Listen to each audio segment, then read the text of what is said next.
And also abai so besisa no why no Accra International Airport. Because I said the DM say enkrafo ne sorry say na bi ontumi go fu bi di ebeto said you more enkran so. But wait there.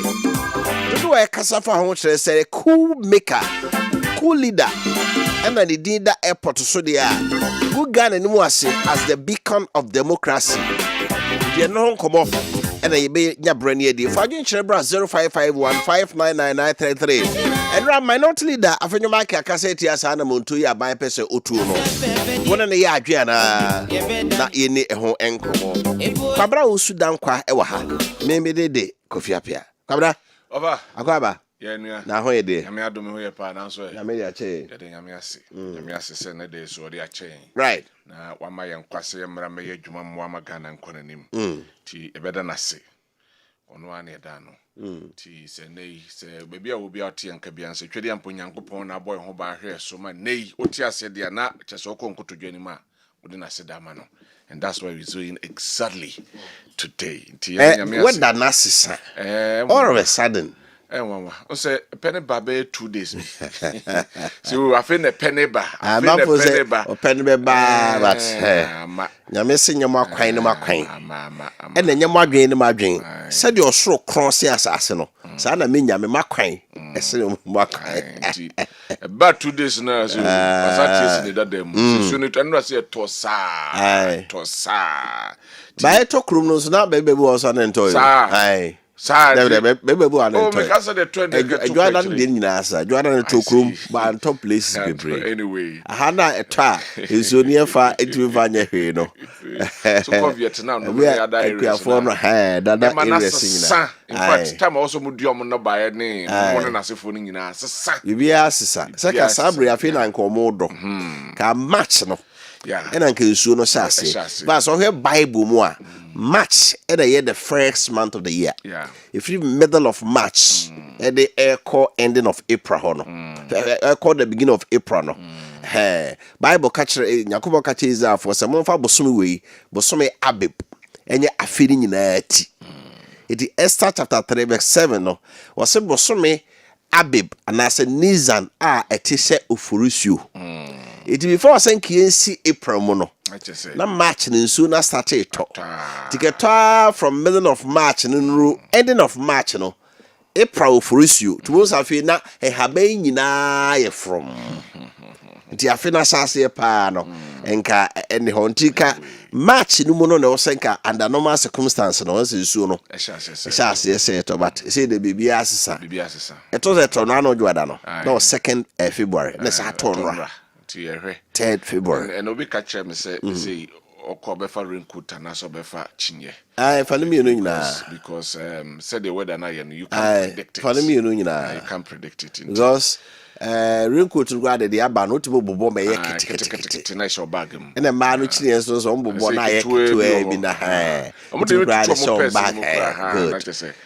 to be on a safer side no carry the 2. Now I said you because of what Dan said they are in a dress well. Make us dress well and just what one feel. Fatadia. That is what I mean. And no no.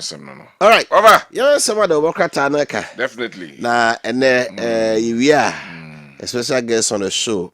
Kane NDC parliamentary candidate. Ya ujinaye. Ewo Offensive South. Honorable Vincent Asarbediako. Okay. Mabefia. Na Edin Komo. Ya NDC's administration. Afia Besin Kro. And then somewhere Kahono. How he also sees it. Itienko, there is some other work at no eka. Daily graphic, and yade esha say as usual, the mother of all graphics, and as a mother of all newspapers. Now, daily graphic and nim and yatro say 60% businesses dodge VAT. We GRA unveils compliance tax force. Anti nimekuwa hodua wagana hano. Ohamu inchemu eduosia. Ena eba ye value added tax eji omono wo dodge eba ya no we dodge no apede baby afa omo entria ti aba nye scam fa mokru no ho ban a baby efiri ni bi no omo so many ways so dodge VAT obedwane sisi a ti VAT no enye dwane keke Or was to store hot idea. But Invoice no or I do me. Okay. Or the VAT at also. And I dear VAT in okay. Now, quite no catch or say. So open VAT there. It's Canadian. A 250.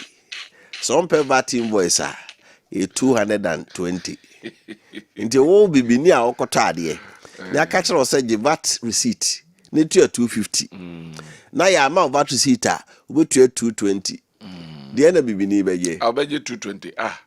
You see, 220. That is our problem. The problem. The problem say I know me person make say problem say be before. But yes say a problem say be before. One thing I'm about being say I'm just I'm not speaking against anybody. Me kasenti obi a. But dey ba kwa be hu afa before ho any say. Ye padie no manim ya. Tentem ya dey me ho hare tentem ya na ye pe. Without thinking about the future. You need that. Ti enei ukwa akoto ade because 220. Yes, ebi a 30 cedis na da so no. Eni manim ye ebe betimi to watch bi ama. Anase betimi asoto wo baby. But remember the bigger picture. Ye go forward no. The nation nei obeba ye pese ye nya nsuo eni ho. Ebi a 30 no keka bomu a Kebi nsu anka wo beto no dachi bi abe 60-100 cedis no. Teti betimi asolve. Na wonyi ni se wo mo yetua to no ma wo so no mo mfa dika na nye ade a ye nyina be nya so fa so nti na ye nyina ye before because advanced countries no nipa ne hunu the benefit of paying tax. Obetua that is then I may be before nti accountability and nil and I want no akoye no so pese obi apese obu ne yonko and that is where the problem is nti nei adwuma mark na just about 40% pe enu half VAT no in a VAT so you can imagine against so a ewo ema oman and at VAT in them you say so mo trans ye ni ye because onim say say store bi ho a your threshold your sika 10 over bia edura na otua VAT. So be your provision store. Bodua ni bi. Na ono ne sika no so nti ono ntua VAT. Se mock no ton a obetim de agibi a nice the 50 pesos. But we store a otua VAT. Sa mock kro no an obeton 10 cedis. So the VAT na to so. Is it fair? Enye fair. Anyway, oda yanko ye. Nti omo hwe ho yi. Sa tax force ne na sefo ne na kro le ba nyina eye de. But the grounds, the foundation, no ankasa no hwe no tutu ne ya. Se nipa ehun ha no hu the importance of the oil na. I think so oil happy. Obetua ama yakọ. Eno ewa ha. Afei ma yanko ase ho. President orders probe into alleged scholarship corruption. Say Oko a scholarship mo yesi amanfo bi abaso matue ska se ye mom scholarship then no man penesi there be na before monye na monkoye hwehwemu no aba we abreso ana abanada no in fact wo mo anchi but no ba I think this week ya na last week ya na eba abonten se ne aba beto nti omonkoye hwehwemu na obi abebo ne bia mo fa ne mra man penesi report directly to him report directly to no tie ade an ne say we go against ebe aban we mu say it goes against his resetting agenda, meaning that it will be people omo aban mu ha and aba to wo a oye involved bia according to the aban directives or the aban say omo nya hwehwemu no mfa ne mra na ebe say are ho say scholarship or no ye de ma obi a oni boafo no so metua sika obi kutua sika no akwaje ti se nipa no obetimi kura atua ne school ho ka because say sika na so go tua the school ho ka no or we go akutua na waje scholarship no na mobro afo a e wo senka wono na yetimi enso so e de boa no da yamfa amboa no so and man ya reho no you are trying to squeeze water out of a stone. You pay me woni bi into no seboa no or say betueska and san maboa. But anyway, Wofa me person ko bebre de yento aso. Yanko ase hwe na ase ho ase 41 million Ghana cedis SITAC book research allowance arrears ready. Haruna Idrisu, we education minister, no doubt to just College of Education Teachers Association. allowance. Allowance. Who say ade we are ade ba kwa maka almost strike do no maka. Dr. Frank Naro, good morning. Where do you naka ho? Dog. Minister of Education. I crado. Okay. Skana ba enti mumrechi. Na sikano here say I ready. I ready. All right. Enti government to rename Kotoka International Airport and also baba kan wa 17 years home. It is to honor host landlords majority leader discloses okay internet to say war aircraft. All right, yeah, also the Ghanaian Times and also say at World Government Summit 2026 Africa deserves seat at global table. President Mahama some company call UAE World Government Summit this year once there be and they made be hoa you could be on my na before me I pemu pa yeah just say World Trade Organization ka home so World Government Summit ka home just say and you mo dwene ho a ebebo bi ma yedie no we hwe na bibini bi ani so ti abrofo no kofa ho adwen no ma dwene kwa mfa so mesisiye no de abase yenyintum se de ka ma ase ka no wo se de bodwas o mo dwene ne ma no kwane o mfa so abuye ya no be ka kire se eno ne kemam ka bi yenyi entum ene se bi etu de enkoyi. So the second time I were treat you say oba ye na mbu no oko US and na osande ko si ho and de oko kan pain say mama ya konwa ne bi wo nche ha na yenso yentena so and was akosi we so di mampeni asa akosi so bio. Dr. Frank Naro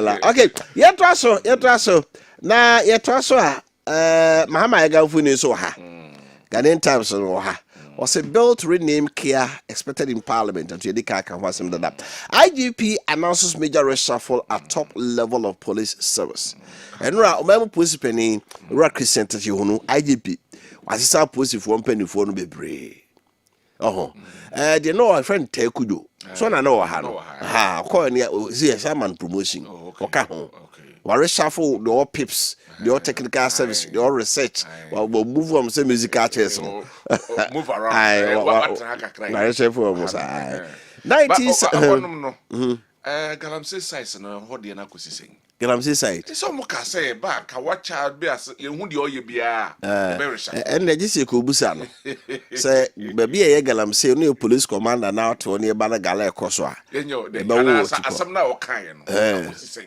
those things we need to prove o de me koba no pictures and videos bi a ebeyi galano die where the fresh o omudi galano fresh wow masa who bond almost ruby they do it with impunity they don't care say echo anyway 1978-82 AFCON winners living in Scholar. Haruna Yusuf speaks out. Awesome. Omako basketball dia bre Ghana. Nenso masetremo enkoye. Keyenko.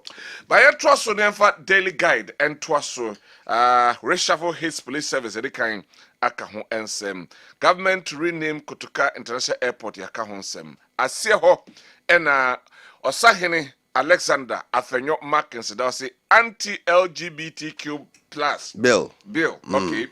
NDC makes U10 minority and omo eka say enede NDC force you mutwa U10 womo eba abeka da fia mapo eba bonte beka say enei womo ebe pode be bia mampenesi senya beto nim se kro omo de nsa ebe hyase say womo eye ho niema ana say womo eye ho ne but minority no say ase niema na omo keka ne ma eto asomu ewo honom eno eye Afenyo Markins nsema wode atu adwa efa eye anti-LGBTQ+ no eho ensem ewo ha Otumfo goes on vacation abroad. Say ohene kojina home kakra yeah pressure na ba no doso so ohene kojuju no ka no you refresh no ba dey aja bantama hene ne mo makase mo hwechi okoba no abagina santeman ha sa na kommercial oka no o say nana se okoti o dey cheja mo okoba ba abagina santeman wura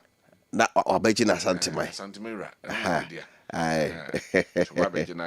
SkyTrain witness accused of saving own skin. No, SkyTrain, and could more than Sidianum, and Baku say, on Oko, no, Sabinia dancing, could dance yourself, no who be sang, and no, our crata, no, and name. Yeah, so ana ye the Chronicle Kuwakata and so Osahene Alexander Kwame na afenyo marking Nymphoni ewaha or say Pandai judgment Osahene salutes Supreme Court judges.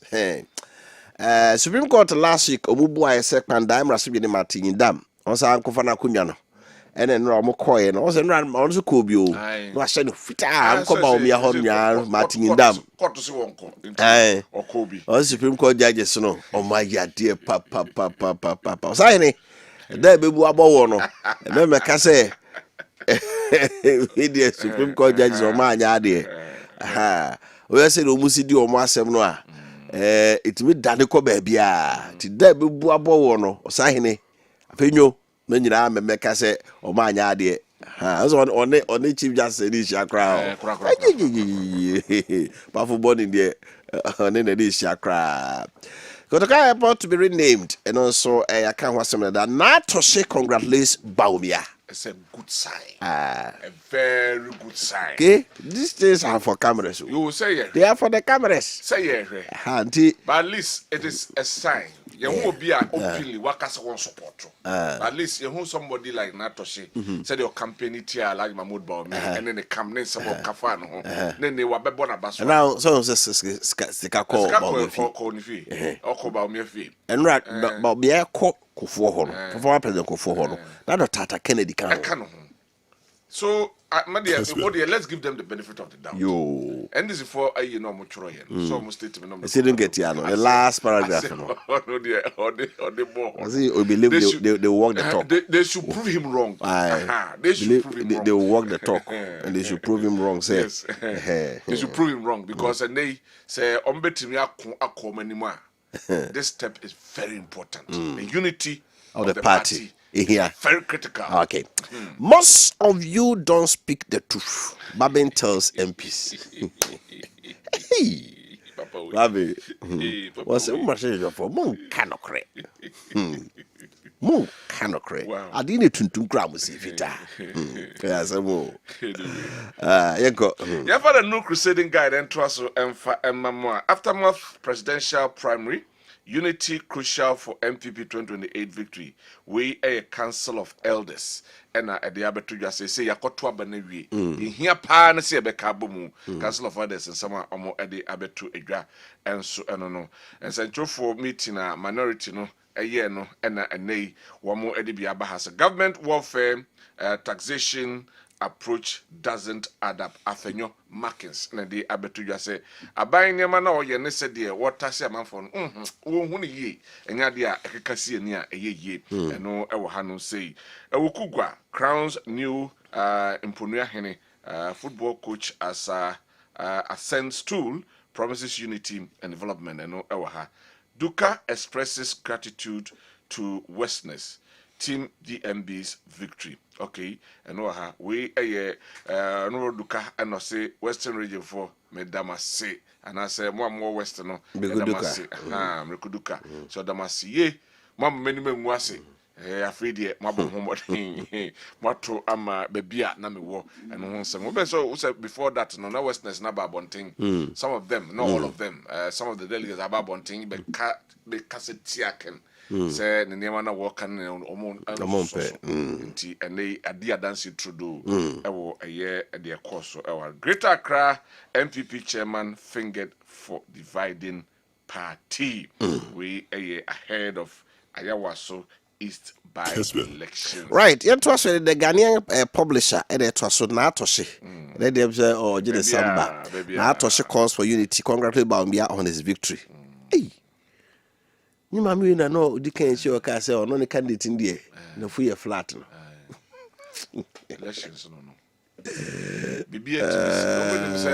my goodness. Omo allo do ndisi food to amom. Omo the friends amuri akwa gu omo. I say mo fangu. The time no so. So mo yi atoto aboye. To be amo represent there is always tomorrow. Oh yes. Minority leader demands action on national issues. And Rafu just said me kai no.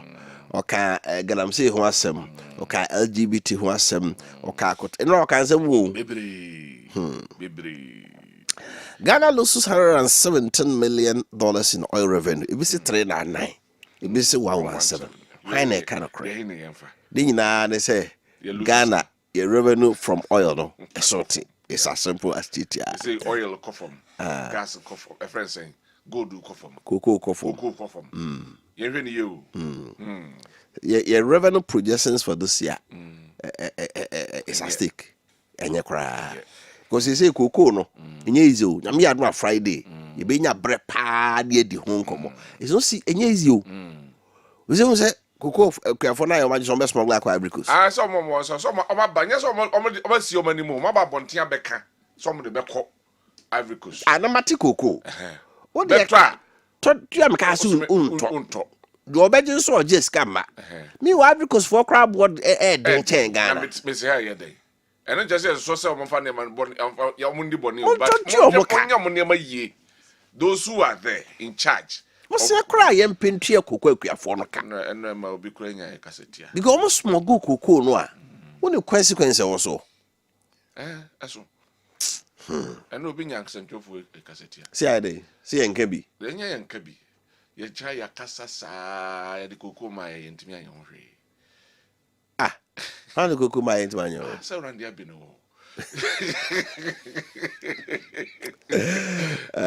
Okay, you go. There you go. You trust now you call the Ghanaian point. Ghanaian point as the President Mahama calls for stronger, inclusive global alliance at World Government Summit. Yedikai akahon semsembe brea wadi atudwa ewo honum say. I'm going to be very open-minded, even those who were insulting me. Alhaji Mahmoud Baumia ena wade atudwa se ene obi bie na dwemu pa mpo wo mo a omudi na temman kan personality nyina no kra obi na dwemu e de amomo na no de tudwa se ono de won eda na triso pa ne se obi aye obone na se bi oye ofru party mu no wako ono kra kwa kwa ne chew se nipa kro ne mra because do ena yede eye party eno ewo hanum say afei Kodoka International Airport to be renamed Accra International Airport. Majority le no yaka ho ansem ewo ha. Where are the jobs? Minority slams government over youth unemployment. Enra and some no kind be and say enyuma no we he 24-hour economy we he fa friend is saying coders we he fa and then incredible burning in our and no ko two figure be say about 34% of the youth are unemployed. Enra okutu South Africa no ewo ha no ewo eye krata nanim. Ghana Medical Trust Fund restore hope for midwives after successful brain surgery. No also ewo krata no. Right, my info we the really just the area. Or say Ghanaians are suffering minority crisis. So what they can akano. NDC 2020 presidential race. Mahama threatens ministers with dismissal. My penny mama say mo mama moduma. Ghana for to mama me fie nine. Why minister? I met you. So what tears himself be pedi ma de no. Be Kofi. O di me no na be go. O kai say Kofo ye bi 2007. Aye. Kofo ye bi. Say mo amose mo kope you know. Mo pe kunya na di no. Mo nyina resign. Resign na kof person. Mo nyina. Yes. Because oba friend say Mahama ba fe no anya afe. Now you minister na so per say o presidential mission na we so a na memo no ntumi mo amane mu man enu na chief of staff what's say why din what's an health work no ajai quiet you ono na yedi card see no surface the also one say montom say I'm not desperate for president. They say ministers no rekopoku foni wa ha at economics at force foni wa ha Mahama say unnim now tishim me hu samanfo ye ise wo ba odi akonya no beto But we have sweeps votes in 232 constituencies. Okay, NPP's 2028 tax goes beyond unity upon Chroma. But upon Chroma, also in your break aside, patch him say, and young Kabum Nukeke. Aha, and only NPP problem for now. Because said a month we was fussy for 2024. No, the before no conway. The more you say unity no go there, Asa. Who do my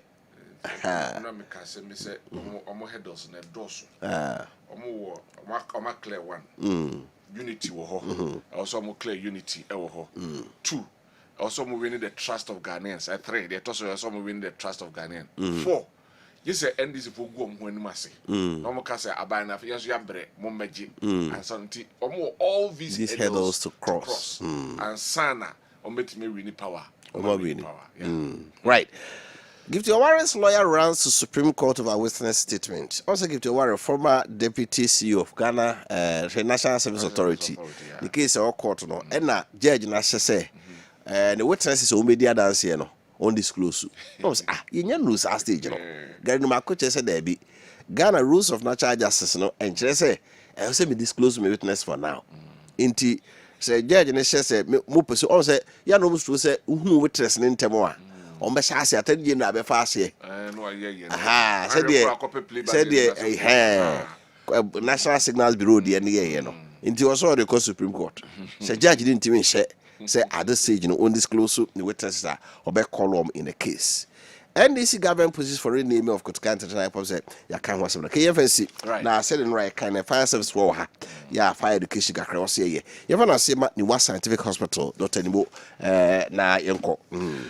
The West Scientific Herbal Hospital, Dr. Nmu and Etunsa at the Afro, and a pan for a team of medical specialist scientists and researchers. Omo kaboma, ya dear no baby or shimpia, yinaba. Aside that, omo machines are kese, yom the Munti, omo research, no machines in them, the pedunum nafe, si we shahanum say, na ya cooking aba, na ya de, and the chiwadi akano, na ya dear neko. Titsu, or bani bema, whoopea war. And why ye din amount? Miss Wana ko Dr. Nmu na kachi na wamwao na afe wonso eji oba eto na so na nya bi enso efa eto onsaso na ko sabi obema ana woba wo bema na oba na ho atochema ye ma oni pedua na nwie peye mesre do sa chese onye nipa mu mesre we sabi menka mu animtia eba se wo ba na se obema no ho atochema onye nipa mu onye complete corner Dr. Nmu emwa na ye complete be a touch makosu bia no obeboa wo ama wetimi aye complete mensem no wo ye bi dem a no ye bi abonten enya abonten kwa na ye mensem wura dem a o so timi ye mensem e wo ho ko ye mensem wa abonten na wudu dem a wa council dem refamu e basa mema yo no ensipi na ensita o prostate no ene haw aba ho a bra na omwao na afei wonne wo ho afei wo saa obrebo ana wakoma eno nso sabi haw bi aba ho bra na eno nso onko emam kokram na to trisu kosi na ase bebia wo bia no fa beda Dr. Nmu na womwao se da me ka no obi ho no ma anope wetwe ne se ewie obetwi enwumire obetwi wo koda obetwi so still enka wonanum e ba sa no ho se sabio enye apose na ade pose no ena emo onum ate yade wo ho ko na Dr. Nmu emwao na yifri ho na fensa yade ahodo ya etete wo eno nso otuhu anamaw ente hyewa na esiche yade eye mujamroso typhoid yemukru dompe ana honamu ene hawo abamu etwere ena hawo hepatitis A, B and C ana onche na refri asem obi wura dem na no refi opia bonten no wakai obetime wura dem apiesa abe 5 still no ntimi hu ade kro yade ko na onyimfri ho ma won ye waso yakese mienu ba ko okumase ena ba ko won crime en crime yo mal 7 overhead na ekotantra kwan so no ye ben Janet corner sanso ena kumase wa tonso Monaco junction ne so ye na yadanso rural bank no ena di enhwe ye adwuma efri dwoda ekosimi minda anope ameka se ye bi yapono dadada no so aba apaemu kapenso no nsia ebebo ena ye beto yapono mu freye e was 0244 087 687 0244 087 687 and 0279 087 687 0279 087 687. Right, when we have message you know kakra bi na afi yemra. I say mama I got changing of a crass person in minutes not bring job to Ghanaians. It will not bring job to Ghanaians. Your mama and NDC members it's right. Ghanaians youth are looking for job to do, but NDC MPs are thinking about changing the name of Accra Sports Stadium, even gold. That MPP left office, John Mama and NDC, including Sami Yemfi, has misused all the reserve of gold. John Mama, you promise one man, one fridge. Also, one man, one fridge. Also, you promise paternity leave and others. John Mama, what are we seeing concerning your propaganda against the MPP? So, about time the president to give us a break. He speaks, and the other he said under his government, "Hey, bro, for the month wasn't you. Will he see disrespect and dogwe harass military man?" Oh, I'm showing you. Capito from Messiah Gossip, Dr. Mahmoud Bawumia has chosen as a leader, has been chosen as a leader. So let the MPP come 2028. We should come together and work hard to win power come elections, because this NDC government has failed the disappointed Ghanaians. Regards, Honorable Mavis Hawa Kumson. Bosheba Amisi Gosuzongo. I'm pleading the government, especially the Agri Minister, to do something about the issue concerning cocoa farmers in the country, because they are suffering. How can a cocoa farmer send his cocoa to the PC and another that he will hear is that there is no money? So the NDC should stop the lies and propaganda and focus on the promises. Regards to Dr. Alhaji Mahmoud Bawumia. Benji Mfensi say we urge the government and our stakeholders to do something to pay the cocoa farmers. We are all NDC members, but the cocoa issue hiding his good work they are doing. Greetings to Honorable Wisdom. Okay. Good morning, Ofa. I'm okay from Bantama in the Senate West District. After this presidential election, it will be also better we elect our orphan parliamentary candidates earlier. Incumbent MPs should go unopposed. For the agendas, Boache Jako for National Chairman, Kuka for Ashanti Regional Chairman, IB for Bono East Chairman, Abronye must lose. Wood to me must lose. For the above, you can restore trust, energize the base, and win the heart of Ghanaians again with Bawumia. Hoya Mide. Was it for the agendas?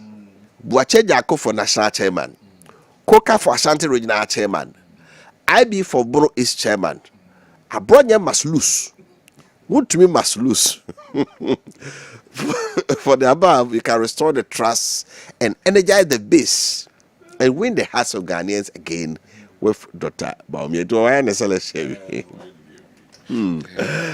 good one. I'm Kim Day from Fiji. Now that the MPP delegates have given a presidential candidate, all MPP members must come together to deliver the nation from these NDC scammers. Cocoa farmers are suffering, trainees are suffering, education sector nearly collapsing, changing institution names here and there.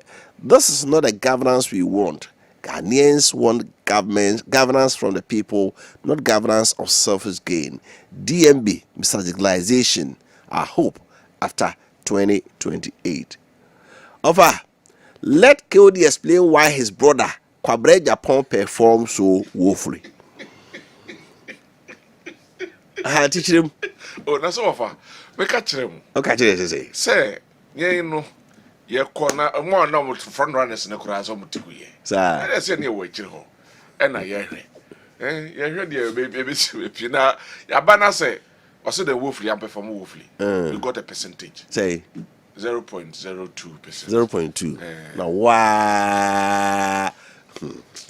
0.2. Do can you and you? I be here. I say what dumb. You see, will be. Come let's see what you 2007. Was it much? So on the alarm on the corporate. You say 829. That's crowd.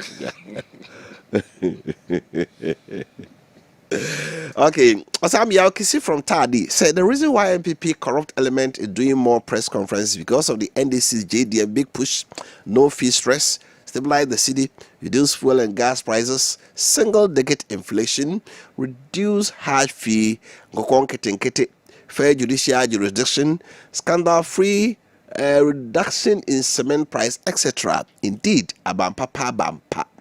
Regards to Chairman Bolu. And also the other free track. No. Did you apply them more from Kumasi Swami? MPP party, we are done with the election and no one has won or lost. But MPP party has won. So, we need unity and greetings, lawyer Chichwe, Deputy Secretary of Wofa region. Greetings, Dr. Maumia, Chairman Wofa Kofi Appiah, Masol Fusu Wachi. Okay. Right.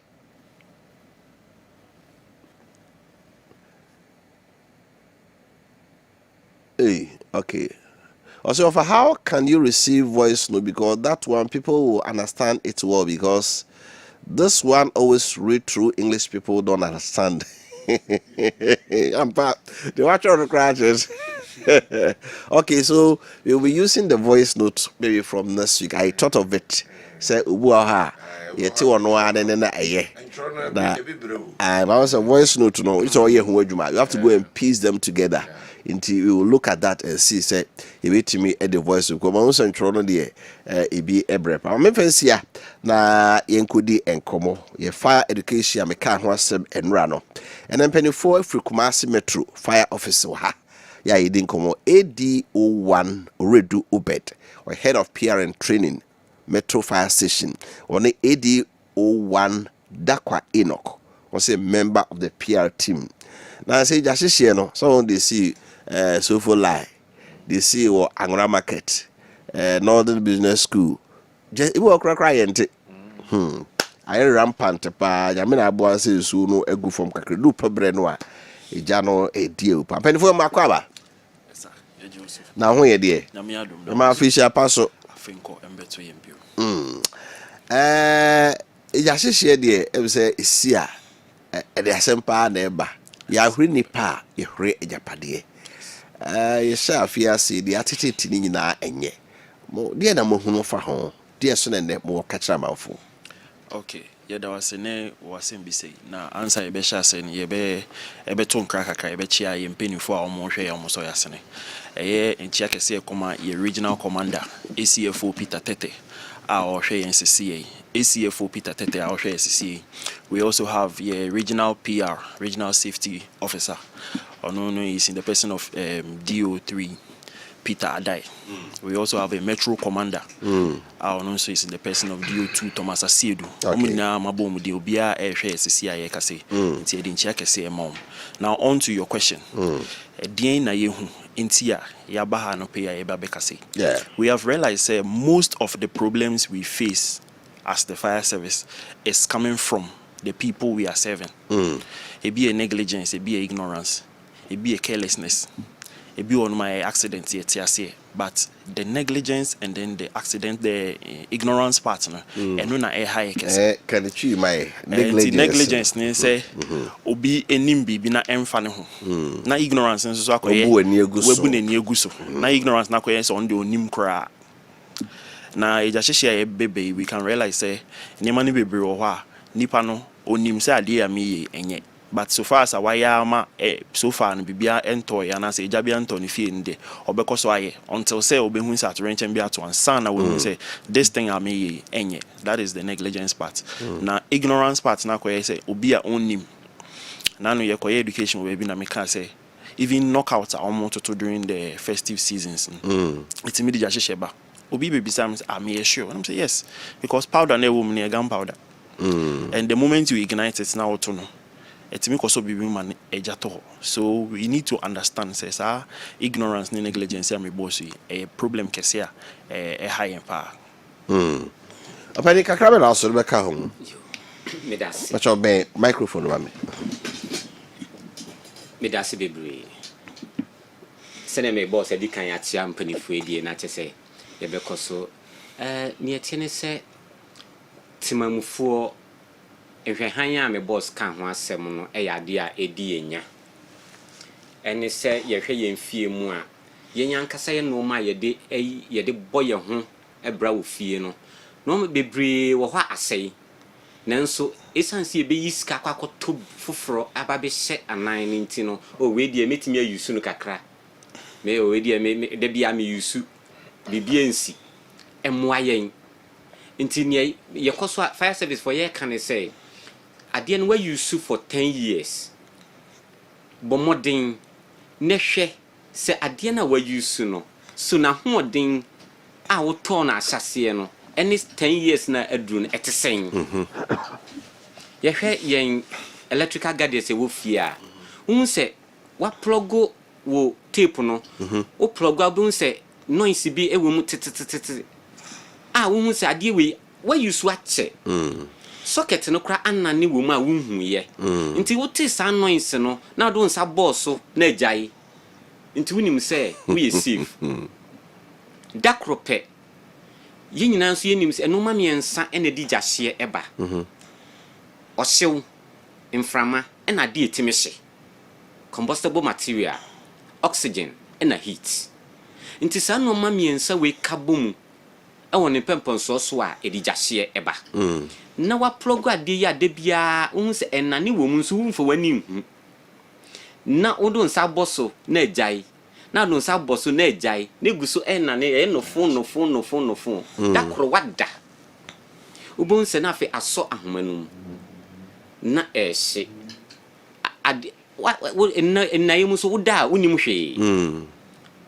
wani ntino na smoke ayedam okumu ube suffocate ansa ne jano kra ba be de abehyew nti ebesre say ye no ma ye yusu ofie a atse no niefo ye home appliances abai mean say obi adwuma de nanso obroni yusu wo hwa no hu sese de na ho de aba fom eno so na ye nso yebroni wa wo cry hwe current more ti o magyae wo yusu bio eno so na ye eno ne ye to ene mo adwuma ye o bibini ade ni break ya on tontwene yes ana what was abewa sa pepepe na enu ntina de bia ye ba out aye ka chere nkofo se sa nyema we na odi kan ka say we use ade for a period of time now mind you ade no second hand obi use dada na odi amount number of years I will use here you don't know and so also akoto wa be plug also use for a number of years and say ntinu wadwen say it's safe to use de bia we use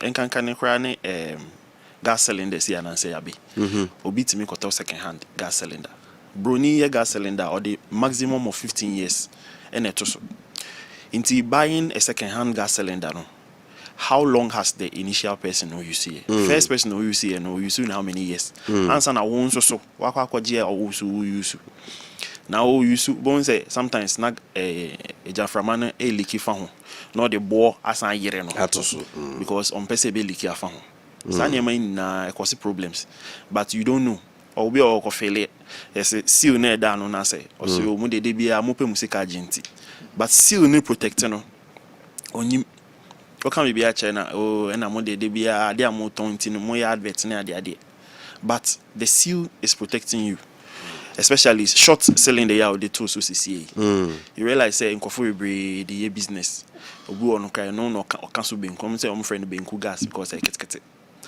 o cancel benku no now o man pressure o heat o mountain pressure sana won say at some point no seal no be weaking na gas ni leaky found no enye leaky na wasan ai de eja no esi gas na so pepepe nti leaky found na asoja nim na eboba also all these things no you catch them conform down so that they will be prepared in case of any emergency. Yes. Back to electrical appliances. We all know that. No, the phone is charge or Sunday. Phone na she pillow ase. Phone na nkasa na charging e heat board na heat man electricity. Until electricity na come na e heat board na heat phone no. Once so dey she pillow ase. Siso bio. Sa de ne ya de a man for ye pa. So da. Yes. Now phone si charge. Enye. According to fire service, ye de nya yanka wo ada sorry no anopa na wo siesie wo na the phone no mo me si charge. Obi no ma sorry anopa na call washroom o person kita ne phone no me or responding messages no check TikTok nya ade. Into person charging na na wada no. But phone no so no the charging capacity phone na asay kra no charger bro so about an hour. Na ema. So putting it on if charge the phone go out 2 hours crowd nyemo. Oh, so say na fast charging mama ba no crowd 45 minutes. It depends on phone crowd. Yes. Yes. Because normal phone charging is 2 hours. That is what I know. Okay. But the charger na say charger na okoto in your original one. Yes. But because of new technologies, they brought out the fast charging system. Yeah. Within 45 to 1 hour, now phone charge. Yes. Into phone no, I hold the name na ABA I elongate past that time. Obi on person order no na air charge. But whilst on the phone no, AC charge no, ABA baby out the better no. You are putting it on a combustible material. My brother, they can. Adibi me a combustible material. Into phone nankasa one electricity no. Air combustible material. Foam na mattress na that's on so air combustible material. Na pillow no so what they are to no. And also a combustible material. Now doing all this no, there is the presence of combustible material, presence of oxygen, and a presence of heat. Into a trigger kakra na se enya spark ba kope. Bones na ejato. O mattress nim, phone nim, o pillow nim. Ye case maybe na one kasa so wada. Uko deep, onte. Once smoke no, e suffocate you na eja no, abeto won pa ne so. Ti sa ne man na ya bon kokko. Na nipa ada mo so won no so. It say dear na mo ka kire empenifu e makwan ma sa home appliances ya ayeda na cylinder day. Itimi de bagana. Okay, so this is for standards, Ghana Standards Authority. Check his name, and then they, according to them, they have checked and realized that these things are up to standard. It's not more deba. So the more now you can want them, the more now complaints no more call it be a free system. But a be one a far illegal means in the back room. Until other stakeholders and other appropriate authorities and say, Omomwa na yen check his name and na cut it from the source. Because one cutting it from the source, they will always keep appearing on the market. They will always keep appearing on the market. Now, the more that they keep appearing on the market, the more so on cause problems. MIA. Jano, akra na de soso. You, kakra me de beka ho ne se yen cylinder nketwe ya odi kan de to so maye. Ne cylinder ne use ankasa. Eye se wapon adwuma. Anasa oye bachelor. Na wapon adwuma na opese uhiti u rice kitwa bi, u soup kitwa bi, u stew kitwa bi. Within 30 minutes we na chese wadum no. Nanso eno so na Sundays ubeko yemfie mu no. Eno so na ye ka banku. Ye abenkwan wo so. Ye nkatenkwan wo so. Sa gas no intimi stand. Ye yini siso no. Ye yini siso direct one. Nansi ya minkai yen yaw adum ha ya explosion echoes anopa. It was around 6 to 6:30. In explosion echoes so. Oma kudru omo enu anuane abeton. Eno so na ne ye bibia. Udonsa mesrese timamufo ebetumi a sekwasie daduru na wo ye wunuane na fansa ka sa cylinder no ehwe ubonsa ayesese we trese ejananka sa esi so no put pressure on the cylinder no. It is not the best.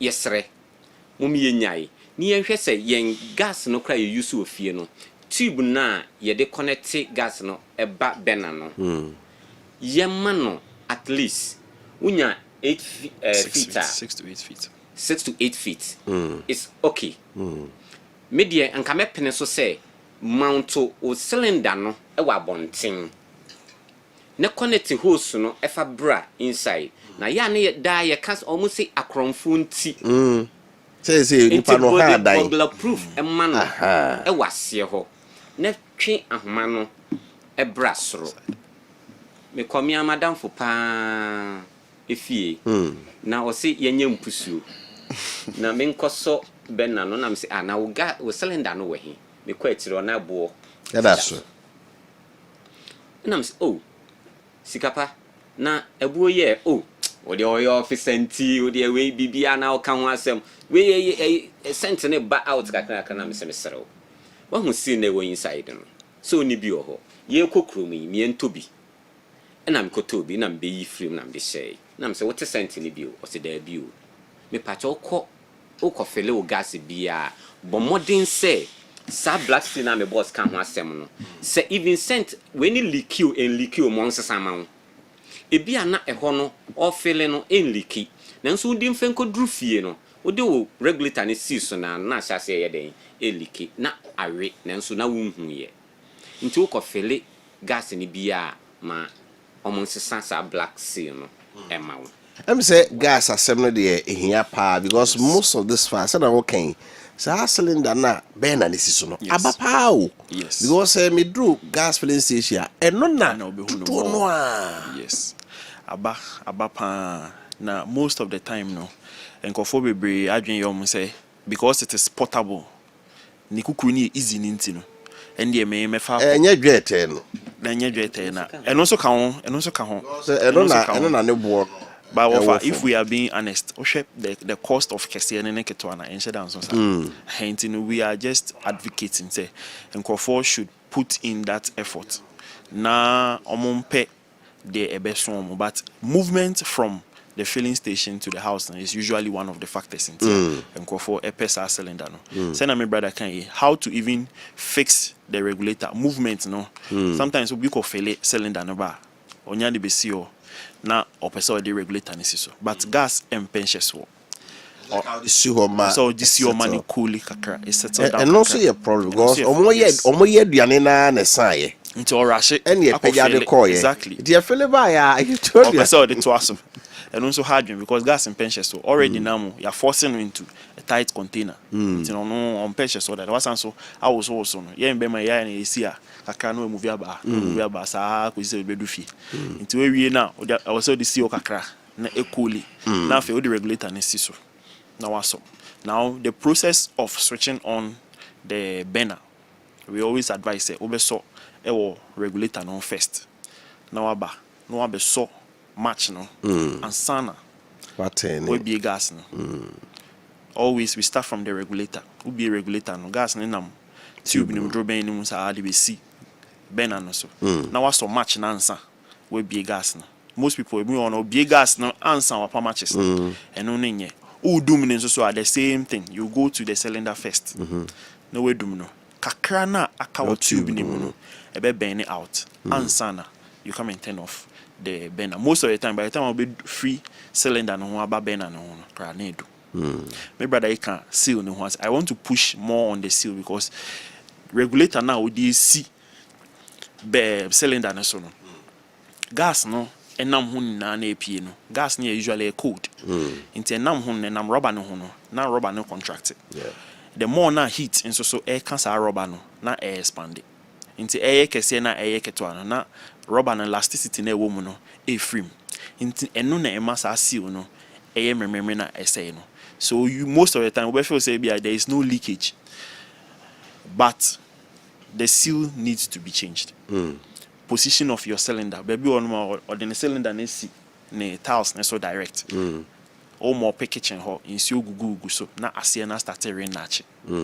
into at some point you know, the structural integrity and say cylinder no I started rusted na say and no na usually the explosions ne because we weaken container na say bottle na gas ne wo mu no gas is medical ka say gas empenche so into konko na ehye mu no edu baby na ehon na re na chi na aye weak no it will force itself out also yeah you say a cylinder re na chi and the amabo isi na omo the sandpaper etwitwi ho that the more you sandpaper na epone na air light until the more now yes no na a weaken bottle no na cylinder no how we are say fiber no yes he advocates for that fiber no but price no so for problem and for challenging you know the obenya no na wahwe so ye nti kakra obetia say obepe cardboard and as a box be now they see so box no timi no insuo na ebe gugu ho no and also say wetin nya plywood and say edua bia wetin dey see so say na ebe ya sa insuo na ebe bo egu ho a ebe ma eho afo no sa na man na to be twa also we be keeping the neat na occasionally up a rag be dry rag be a paper ho to prevent sa insuo no ne rusting na etimi rusting yes sir again na kwa mi say say to the bia say ja to ba bi na mokwa na no dey see was it kwada so area ho ene akromfo nti no burglar proof ye no pampi sasimsi a nipa no muntimi mpie okwa brochira untimi nsu nan emfa burglar proof nsem ye be chew Ghana had the idea na mukafa ho Ghana National Fire Service, yema technical advice on building. Inti se wo kwaje o building plan no enyina wia wo de ba fire service. Na ya examine ni ama permit se obetimi asidan no. Na wo si dan no e was a safety team no beba abehwe se e dan na wo si no. So why meet all requirements aye de ma wo no e wo ho no. Na burglar proof na de ba akone say da bia wo ye wo burglar proof na ka kire wo well done say ope emergency exit e wo burglar proof no. So obi wa bonten a ontumi emie age se wo inside na obetumi abie esan because of akronfonti monya ne sa na aya na temamufu hu ne se ne boarding so de nade beye num ene beye burglar proof ba ko a e wo so use edu because obeye emergency exit ne wo mu nti onu hu ne se ne boarding me call me site na me call teacher ni bi ayi na me say teacher ni adem fire officer be na advice no omu se burglar proof miensa bia no ba ko e wo emergency exit e wo dan no me gene number FN no e ka chance wa ye adwuma pa nti ye besre se ye dan na ye sisi no ye boye ho ban afri akronfo ho no na ye boye ho ban so afri ojahye anasa ton renchem emu enye jahye nko a ebetimi abase bibia si ato renchem bi asi ai wo se nka wo pie free dan mu ho ansa na dan na anasa wo dan what say e dan e sheki e wo so e wo se nka wo pie nso afi na wo could to America fast staircase so akofom by the time I unu staircase no second floor na bia na ebesi anya asi awie nso sanka wo emergency exit e wo window num na wa bie glass ne de louver blaze no ense da encosto unya yi ni say ya wa yi awie wa pie anase momuami o nipa abaho omaboa amwasi fom ansa na dan se bebu a abu anase eja no e ba beto a abeto nti ne ye kan se ye si dan na mumra fire service advice enkoso bibia. Okay, that's it. Chief, final words na inyamokwai. The final words na ye protecting unna na ye hwe ye mma no so concerning trapment no. Yeah. Mone onkwala nti fie no, you train them, you blindfold them, o de ade be cheche nani. No man nam dem ho. Mo hu se menante ha 3 a mepem akonya, menante ha 5 a medru ha. Man hu the way I'll be to me in case of an emergency. And 2, always our training in no. Not wait me a protecting who anyone call from that age. Then you are also learning how to use the extinguisher. Extinguisher in the can be a baby could be a can yet 4 steps.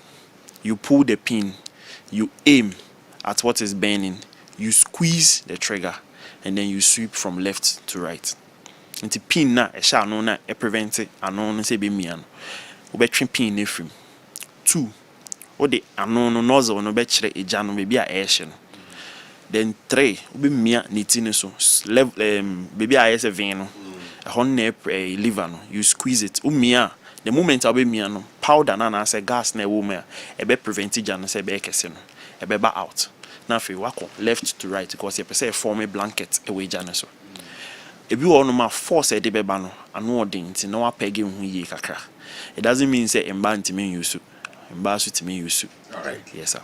Me da say see we nya bre na ya sign edin ko we say eja na share ya da the devastation de ba no wo ye ho hwe a. Yes sir. Ni ya crack me from ko very for dem asipi na no pay say mo ba wo yen. Yes sir. ADO1 already obene head of PR and training Metro Fire Station one ADO1 dakwa inokonso a ka PR team o mienu adaroma on the photo ba ijane de busuafo mi hwi ni titu gas bo a wo pie na waso candle we jane maho no okọ. These things are very, very dangerous. You say na say just no ano ayedin pa ermasipi anope. Yes sir, that's sir. Right. But on what you about nsema eduasa ensia Kessben 93.3 Maakye dwumedie eno asugu so te senu dika kan no special guest on the show Honorable Vincent Asarabedi Akon, former parliamentary candidate on NDC for Offenso South or ha. You be din common yahwe. NDC abai by so far say no hu no na matete tinse bi from move sana so echira kwan ke na mamenka bi kakra emfa airport no ho onse na meka airport ho asem manka amanfo kra ba bebom ha Kotoka International Airport abayase ebesise din no na Accra International Airport onse has asase we ekọ na aba de kra na de to Kotoka International Airport onse Ghana Kwame Nkrumah adaroma na inya fa hodi free kwasi kro babroni ensemu na fa hodi na chire no Kwame Nkrumah di ade up to 1966 na okra ese okọ Hanoi aba ohun sa picture bi ana Kotoka gina ne nkyai a osre oja na kwan no okọ no na Kotoka na free famo ese Kwame okọ okay obaba bi am yahwe omutu 24 February 1966 no mutu Kwame Nkrumah ba eguye National Liberation Council NLC omne be di ade na omudi ade na be ye afe na sojafo ko for sorry so be dey omso betu omonso aba na ego nti they succeeded in some way but oman succeeded in some way because omutumi capture Ghana Broadcasting Corporation enye na radio boyo sabe wo yeku na capture broadcasting a ho na akotra na wana so se wetu aba na ego nti omko ye announcement so omatu NLC aba na ego no se na omuntumi ntungu na military armory there be a soldier for to gu no omuntumi capture omko hodo dam na no omfa kin won so omfa mo mu no but still they couldn't gain as a soldier for Reki soldier for no ye ku friend Reki omo na omo ye ku no om ta wachi a obewini Rollins nyo omo anka ye che Rollins no ko omo ku no the Reki regiment in the sorry ya omo fighting back my Rollins nya fa hodi omentimi an capture Amory no na je say ku na anye be mu Kotoka da mu ana wono no na afrifa omo na ye ku tu Kwame Nkrumah de Kotoka no omo konya no eku no e wo airport ho because na etu back no a omo be say completely free Ghana ha cry den e kwa amoro ne na bi okonya ahenti airport ho no mkoku no be bi omo kun de sia no e ho na ni state crazy na say omo ye expansion no na omo ye free ho so the cool na so seed no soldier for by na sa by free farm sign regain power no na baby omkuku Kotoka airport on de Kotoka din e den eto so to the history of Kotoka International Airport no e kudita so kudita it e chere na beto aba buzi amo ye den e baaye so buzi akwa na champion by din na da so a bepem da ebinom susu se da bi na Ghana si asoka bimam ke bia memum dia na the pride of Ghana ne airport na ubesia ura ho gateway to the country no na kase Kotoka no bisa se Kotoka no hwa oyeku tu Kwame Nkrumah on the din that airport no so it doesn't give a good image of the country so indeed I agree with them omo kase yense no yense din because the first thing obi emfa hone said the Kotoka ye hwan so ye hwan once say cool e born ho de definitely over a democratic nation like Ghana near ka say airport are the opening to the country obi asebi oye cool and on the din that's why it doesn't go well but what I will have advocated for that is my opinion I mean my opinion and I make sure and say kabia baby ketua bi wo ho no ma at least that name Kotoka no could have remained to enyen kaidum ss obi yekua that's the punishment possibly osubenya to see a name the whole way no airport no after Kotoka no that one they have an issue but you konya baby ketua bi ho no say yen name ho kra at least there should be a symbol a trese name bi say ekoso na paint a negative picture to those who rise up for kusu no kanu mbeboa okay yes I din no Kotoka no in the way yahira though we history books but it should be a reminder say somebody took this step and we and farmer me that is my opinion my opinion okay right my uncle just sobra I was for Franco Enterprise and fan to him say what's there we a contractor obi dey da ma osisi we a plumber we see da na we and also to plumbing material sitting na chere door cry reference no Franco Enterprise so more China doors, Turkey doors, jacuzzis, shower baths, cabinet basin, water closets, 4-in-1 showers, and then they can home bebre. And no name fear near for pa. If I do room be fear, of uncle bedroom. Or do for living room, oh, me pay baby a gunsio, washroom, ura house. Wow. Fear be a ura say, yes. Ura baby. Ura be hard man. Or shit. Otu ani hwe ya. Baby a we bedroom ni say say we na wa hwe ekura betimi atena ho. Chance na ye to. Wo shower masa. So Fanko Enterprise room back obofu edu Fanko Plaza. Back so wadum he ya. Oyerepa FM echiri ho. Omane 20 kilotons edin hwe mu. Na behwe ne mapa ebebe mo fie no ayefe.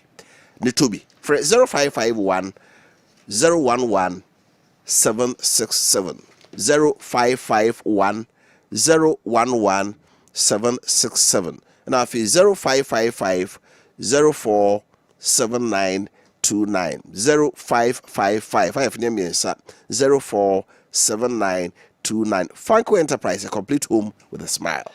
Ya catch us education institution be one or qualified teachers na onyomo aye juma.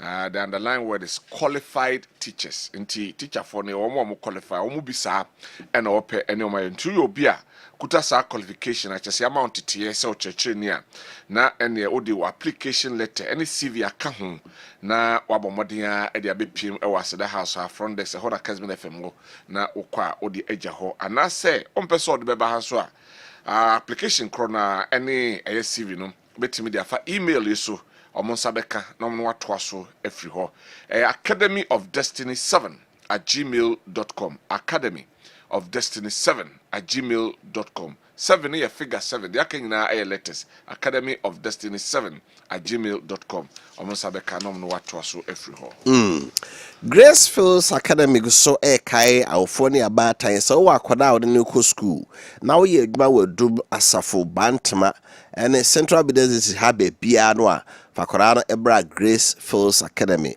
se wo ba central business district abaye adwuma na afei na wo do ba na ekwachichiri baabi na opon wa wasa akofa no a ha adwen ne mo ba no e wadum he ya na oba school a opon wa na opon adwuma na wo so akọ no akofa no na Gracefields Academy say omo compound be ankora school wo no koyie pa odi nyamesro ena tete nkora ye wo Bible ekwan so na omo e de Montessori approach ena kire nkora no GS curriculum de aba no extra and then indoor and outdoor extra curricular activities nkora no femu no baba na osi wo hwe beautiful ambience said the school mo tia when the beje pass over school fees nso ye kan nyina no enye yi bia sa o ha to be so oba krumu a oba no fa no bra Gracefields Academy Kumasi Dum Grace House abosan ye to aseda house there ya so amuno ewo from 0541 034267 0541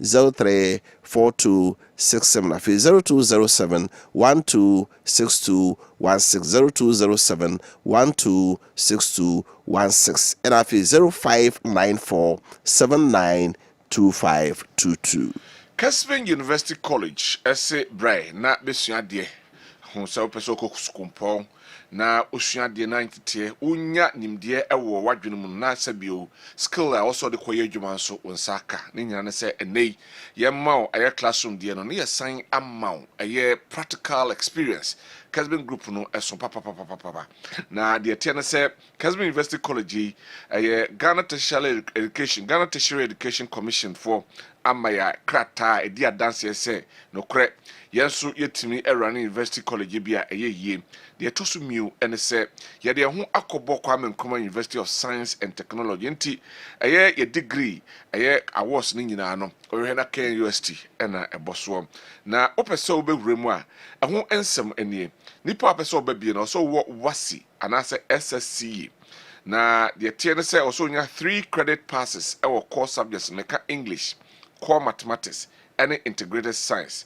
Now for you saying 3 elective subjects and also when your credit passes our relevant areas na usua wo SHS no na chese waba also card grade ni na bo when say bro 36 and I said the bro so and I say A to D say eye was you say SSC no ho ensem na meka no we are mature students so abetimi awram the here na say within fear you no enum na ode ekro qualify wo forms no benya bi o multi credit savings and loans branches e wo Ghana ha nyina fa na ba bi akwa onsa abeka bi afi Kessben University College City Campus ya be aseda house edun Kumase onsa beka bi na afi all Kessben media offices e Kumase ne nkran eno so onsa beka bi programs ni ye kan ye business administration options ni accounting marketing human resource management na banking and finance and they can they to sumi your Bachelor of Science Information and Communication Technology they to sumi and computer science and entrepreneurship they to sumi your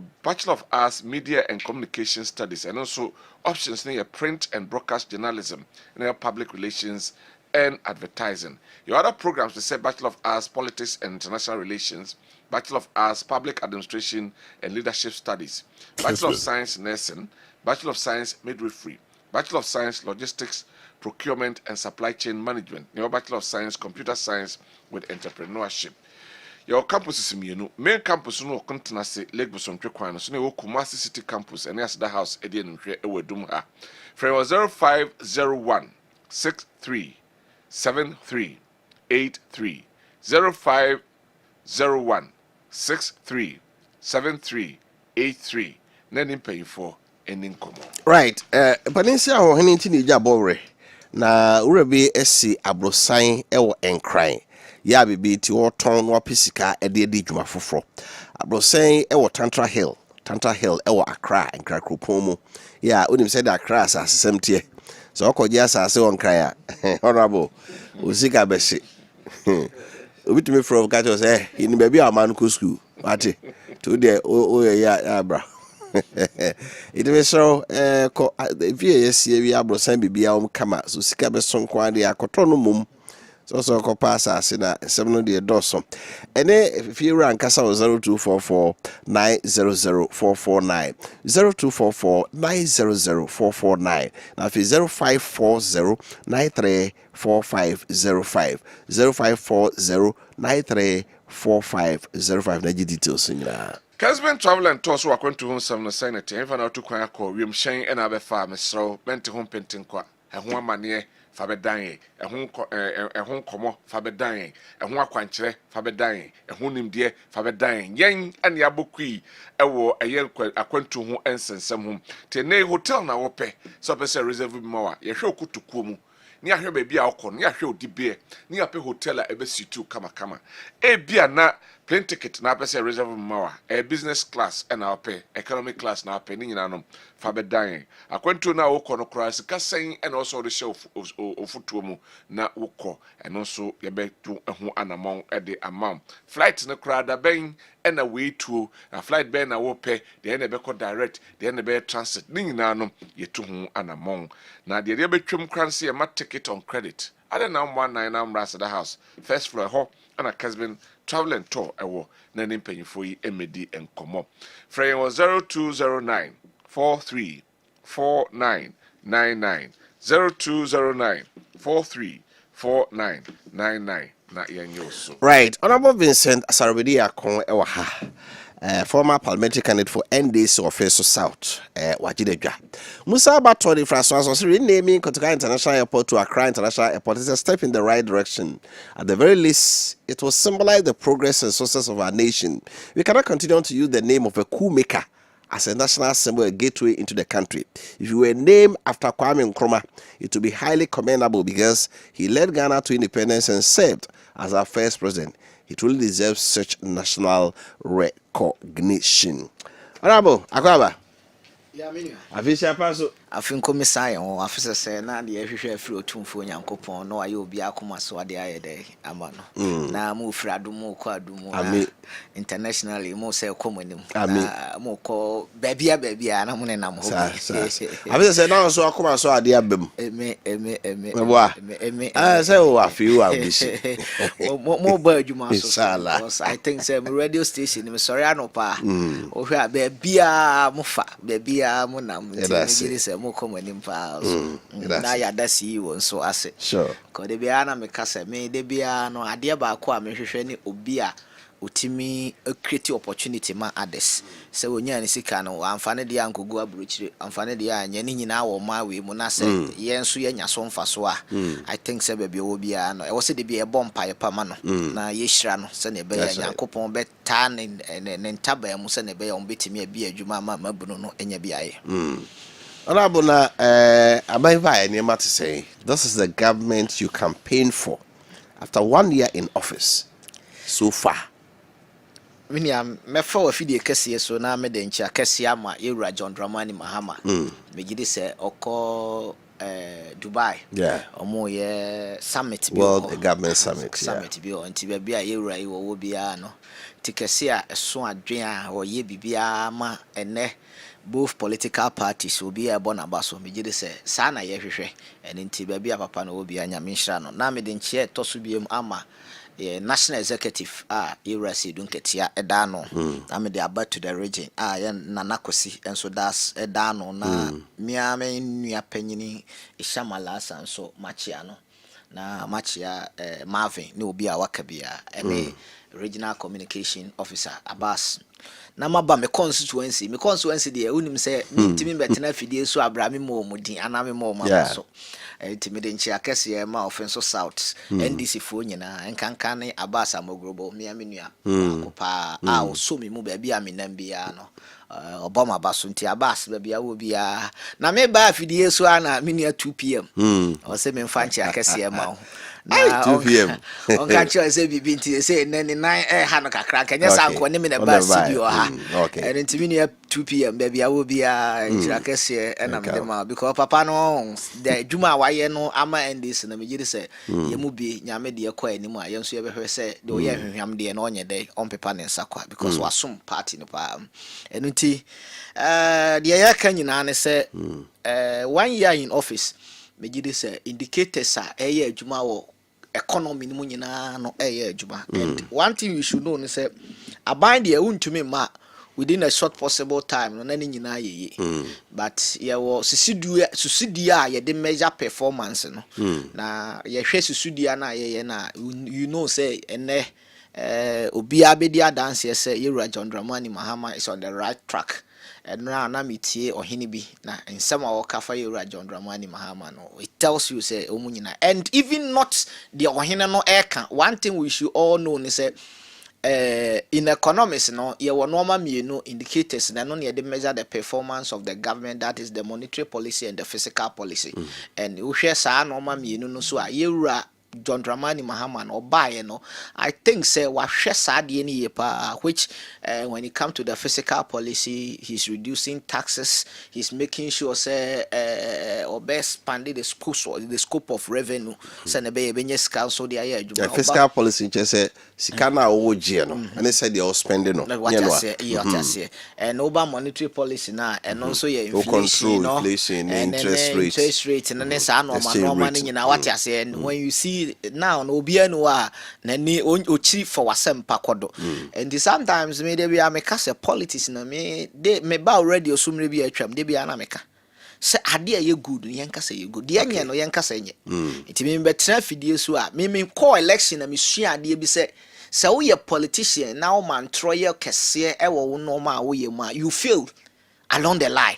You can succeed, ubetima succeed for temporarily for be 2 years, but going forward, you know, it will expose you.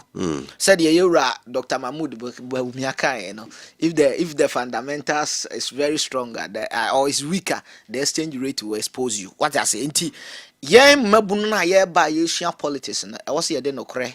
Juba na ye kind of cresa na ebe ya o man gina ebe gina be nyina and I could see say so many sectors no Yewura John Dramani Mahama wa born homode now no ade a yesre ne say ombehwe employment ho no ena ama yese na ebe ya mabunu no so benya adwuma aye na etimi aboa ma party no ba bia ye pese ye koduru no ye bekwa koduru because say nyame ya adoma ma in terms of employment no yetimi expand the scope no mu ama yet to me I'm making majority of the people, and I think said that one or the private sector play an integral role into your best say once our government is reducing taxes our economy it will have effect on a positive effect on the private enterprise and son be almost bit me I expand it into the yesterday run say money yo adwuma obo nemum ade baako a yenso ye besere nse employment won so yemfa ye nhwe ho na emwa but wo ba the good things ne dia wa wunim say ne obia eko edwuma onya bito obia kodwoma onyanofo eto a bro bag and a bafom a mo bag and a bafom anwa bag me kra me de aboa me pa ye petrol kade na me tuka me movie ana me su nti na me measure me movement nti car no me ko ba bia na me the measurement aye da ato ho nti na nanse mu se traffic asi kurom no because see me tuka akra me nwene ho because fuel no ba bia da no ma aboa nipa because Kumasi me betena Kumasi 1.5 every week mitimi de nantimu sa so what I say and you know say no eba sa na timamufo no eba boa ye nyina nti na ya na me ka kire yen ye wo man no mu say sometimes aban bi ba na eboa na wadwuma ekoya menkata wani na nka say party we ye me party enu nti no di obi ye no omoa no wa moa na wan hwe a waban be baba wadwuma betimi aye dey egu and they be ade me can say me upon politics a me ye no madwuma is the most important thing. It is a me we am ba kra ba na madwuma essay na madwuma egu na madwuma nkoso a I was me say kire me bo ka kire because after all I'm not sure say President Mahama beba betam sika bre me eye me modern bo ne madwuma me ye na de me sika be de be bre me enti aban a obeba ene businessman for ane omo ye omo ankrankra adwuma ekoso no me giri se ye nyina e wo se ye nya gidie wo no ye support no enu nti na me fa sa akonya we so aba ye nuanom a ye wa Asante region ha se ene ye John Dramani Mahama ba ye no ye Kumasefo ne Asante region de ye de ye dwadie enti ene se ye dwadie na sa aban no friends ye asa region we ye didi a na ya nya aban a waba ama dollar agina de a then there is a need for all of us yetimi ye de support no sane ye be ya de bia no so kodwama nso a ukwa obenya bi na ode abe de abesom because minim krofo bebre a na ye nuanom wa ba ma omadwuma gu ye mi hwa na wo ye na ban ti say ye John Mahama aba na sesa na o ma na ikoye ama wa mesrew enkata wani na wan hwe ya obeton wo color TV mire bi asa akoto black and white ti de ye se ye nuanom Asante region ha ne say NDC ya ba mo mu yenim so mu ye adwadifo enu nti na ye stabilize dollar no amo mu sane be ya omu dwadi a mu die na be de ebe koso nti ye hwe omu so anim say omu so be hye ye nim onyam sane be ya ye be koso na ya soma Asante region ama region ni mu ayede ama because ene ufa mechire ha Asantase wo ya start say ye kwa eno akra meduru wana me hu say o ma sase akra egu first coat wo ho so o ka so ma 3 months and I see say yes say omunkoso nya adwuma so nya de maye eno nti baby asesi ya ye nam no ne baby ye fa ne de enye obi na beka atadwe yate dende eno nti region we mu de ana Asante region ha de moma ye nyina ye rally behind John Dramani ma papa no say menini hia amre bi den time ye beto abane mu na menini hia ye na ye didi nkoma na meka se papa sisi ade wo ba de MPP fo aye ne de e wo so nso be ye bi o o ka chem se na ye to sa na o ma no so a enchirima na o mu ba no o mu so be ye de nti wonu de o ma me ya we se oba na oba magana enu nti na ye ka se ye nua no ndisi fo kra bebre na wo ho a ebi wo a they are not pleased with President Mahama kra say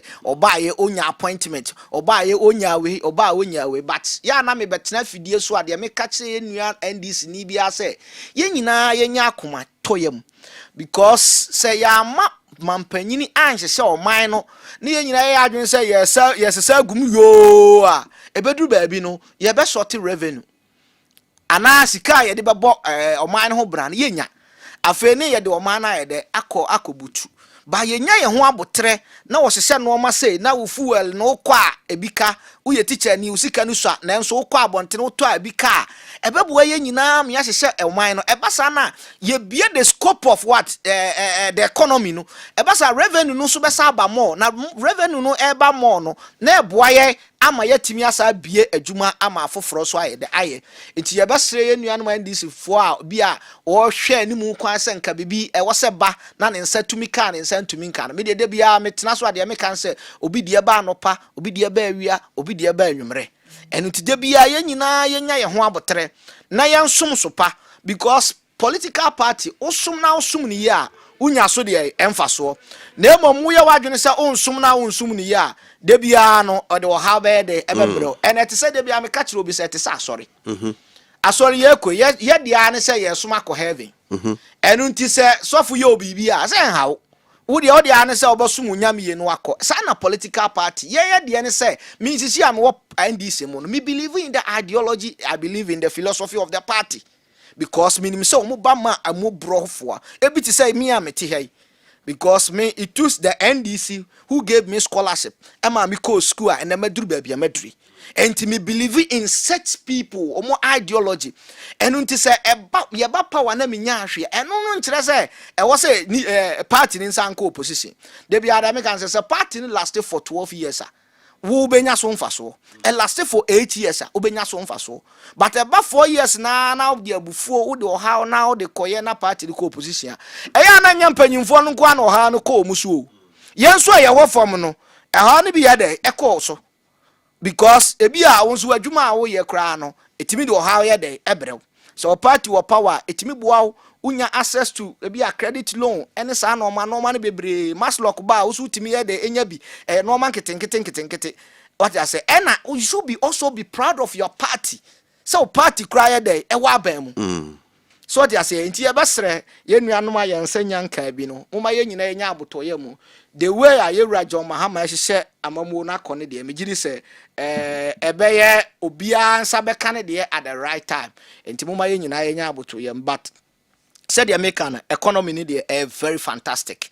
Ene uko ejom baby obi e bon so uko baby tofu station ene ebi mutimi tofu akra na omububugu minim say nya de papa say wo so yes do aba from but ndi kwa say ye misbehave that what no bubugu ebi timi to bubugu kra say ne fu na ayafo ena mi uhwe social TikTok ya ya fans pragiafo omuto omusika ne no omutimi nto ba na omuto bitimi to ewura Mahama waya ade na ohwegu ade no gufo ohwengu ni Prague am kra because hunu sa ayefo timi giri se ba bia ye nam ne ba bia ye kone de obia benya ne chefa sade asantema yeso ya de yenya ye chefa na eba rosa ye nsaka national theater na no ye regional minister koye ye besi national theater so ha in fact Asante region ya lucky behind me do Accra na de bia me su senka e was by nank ya punish wo mu papa yenuanom because ukwa in terms of road and no do Accra do onya baby but wo wuram a utim se baby a obefa bia e da se 4 lane 5 lane 6 lane ba Asante region ha lanes no anya double no kra ya do bravo on kai se education Mr. Hana do suba oba ha de obohu ye no mihia no Anwaga Junction traffic bia no odi so no ade ache okojuna parliament enokokae ye MPC ministers o free hand. Do they talk about Asante region when they go to parliament? No. Because on say mentality na ye wo ene ya wo ya tum ene ya ye say eno ni ade a high eno ti na me da bia me da me chrome offense of ase e wo akwanya mo de ma me se sa ade kakra we esi offense so 20,000 gab no me te so ba 3,000 no even eno kwa alone no is speak well of constituency no minim say you Justin Kodua ba o be ye o mu survey they were crying. You are crying for what?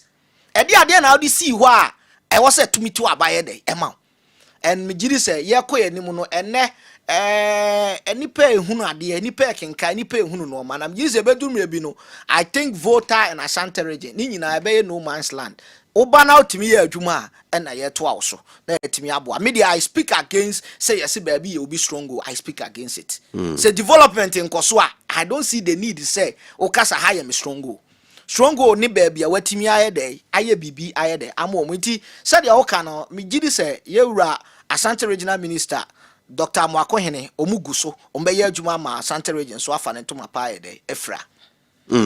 My dear opponents, opposition for can say, I feel that more de some brane say we have form inflation about form dollar about form no. One year a gold and I'm cotton.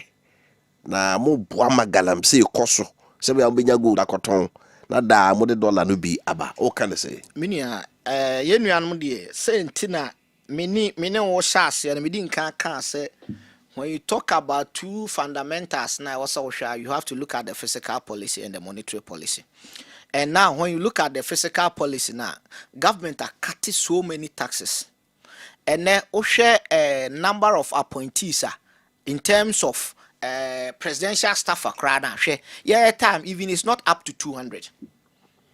But omu time it was 900 plus. Share money and yeah by ministers do na omu wo ho hwe sika dodo a na omu ye spendi wo mu ho ni nyina ya ade a na de ekotia oman no enti se wanya president bi a waba na we reduce all this na ka kire ne se enye ne modern bobi na eba de a na it seems you don't know what you are doing. I know what you are saying.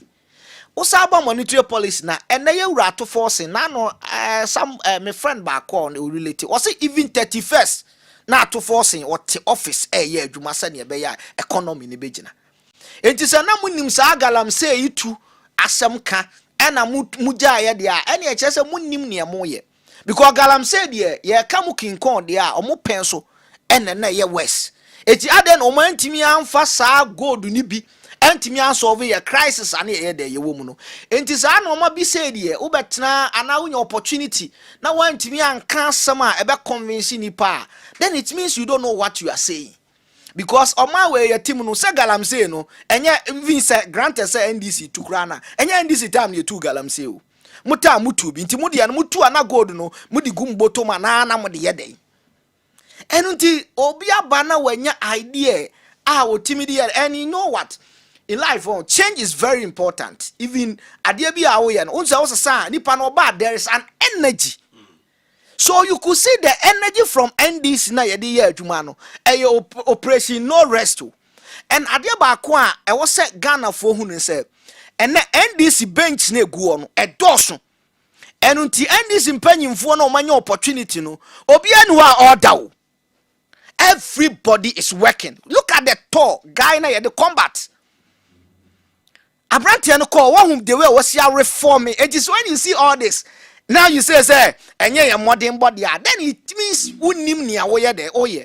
Abrantia no call torn. Look at it. I'm because I end this one. You bet dear by nature because you tonight you are John Dramani Mahama appointee no Obiano were disappointed. And I think say omu ye adwuma because and now utwe ton kwa sika e de bro mana enti dollar no so. Can you tem sika ne de akoya bibia? And na yatimi asave we enti we no sa betena ba bi na se unya because we know what MPP for na nkasa omunya message o ade a friend message na no say sana me buso obi senti ye wura Dr. Mahmoud Baumi o makoyi no o be ka inflation and I would say yanso ye nim Dr. Baumi awo economics chair ba bia because IT de okom no menya so say waduru even JSS2 but de ye nim no say economics ne de wa graduate with PhD and de ye be credited for that and until he should not dive the issue say or call IT omra economy no and as say about economy na Dr. Ato forcing is forcing and you say message be no mu ba enti minia san sensem we de enya nwanwa say wo bete more because ene omu hu kotoku a omu mfa boa ne nyedai enhyem omu nim ba bi omu ye de omu koka omu asama fa enu nti say no ye de na ya ama na ya fe no enu hu kakra no mbedwiri kakra but I think say Ghana for entie san sensem no because ba bi a ya duru ne de ye nyina obi atimi kinkai enu obi anim de ya ye ama dollar no aye de agina because ya cut spending ya reduce taxes ya scope no ya mana ya kiti kane wo agrek nko ministers nko no number 5 or 6 so what I say enti so many things and ya and na sa ade we ya wo kan se na wonim and I want me anya Ghana antimi anya Ghana want me anya ma Ghana for the and na wo ye nipa bonini so the scientists answer some way the minia baby and nam no de emfa enye hwe se si an omo nkopa bibi foforo because media me gidi say Dr. Bawumia de when it comes to the economy what ato forcing and John Mahama and the omunya bi enje say omu vice president ne de so mpese IT ne agi omu di wo kakra de omu nkopa IT bi ti say bra champion mu no omu mfa IT ni mram ne bia ye hwe say Ghana fo be mu omu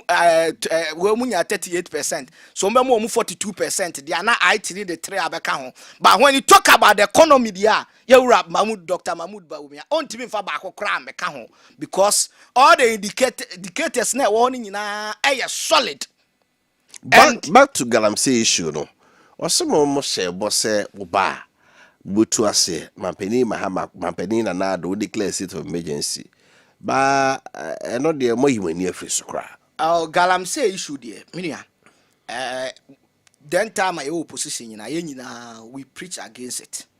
And mahunu say ye buy se wahwa though yentimi to ase entirely but wohwe ba bia ensuo no wona eno ntina yenya emrante a yekotreni omofo water bodies no tibini ase me betena wa fidie su a metimi edmensa asimi bo se ba bia ensuo no wona de yetimi atboye homoden eyede ewo ho but akade aka ena yefa dakrope entimi nkwasa wo ye ni nyina but benne me no kasa nei baabia ensuo na no me hwe TikTok one of the guys otwa baabia ensuo na hwe baabia ensuo no aya na de Ghana fo ne ye ka nyina ne se ese ye nsuo ana ntesa se baabia ye nsuo no wono so no ya nya water guide fo a ena omu protect nsuo no enti se omu wo evidence bi se ena ye gusu se nsuo dia they should provide it. And na baby I mean you de efa nsuo ho de.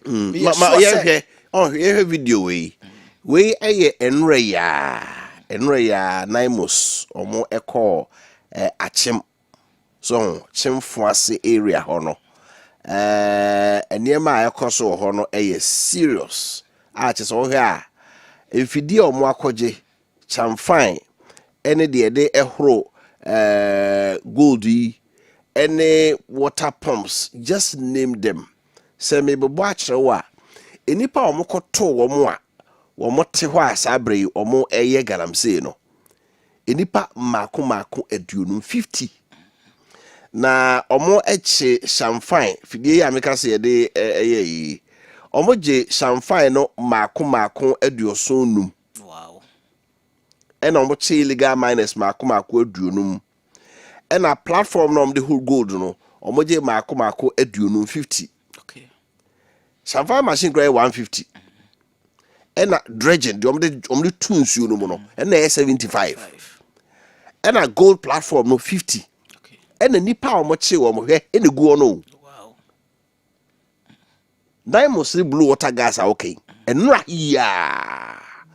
And na omo akoche sankrofo e wo achemfo ase Aguna village, Chimansa district no, enumguo. Ejo ya duma ade na omo ye na. Enura so western region. Also Naimos for so koche. Chese aduma na nipa na ye no. Hwe, ona bo hwe asase a omo ase no. Ati se enclave no de utu se oma ye ho grebu. Are we safe? We are not safe. That one day I will agree with you. We are not safe because idea way, idea me gidi say how kese emo mine and I think said ya we video ya yin na share you know. Atem we wo kana one kan year na edin sembebre ena but as a country can we continue doing this to ourselves?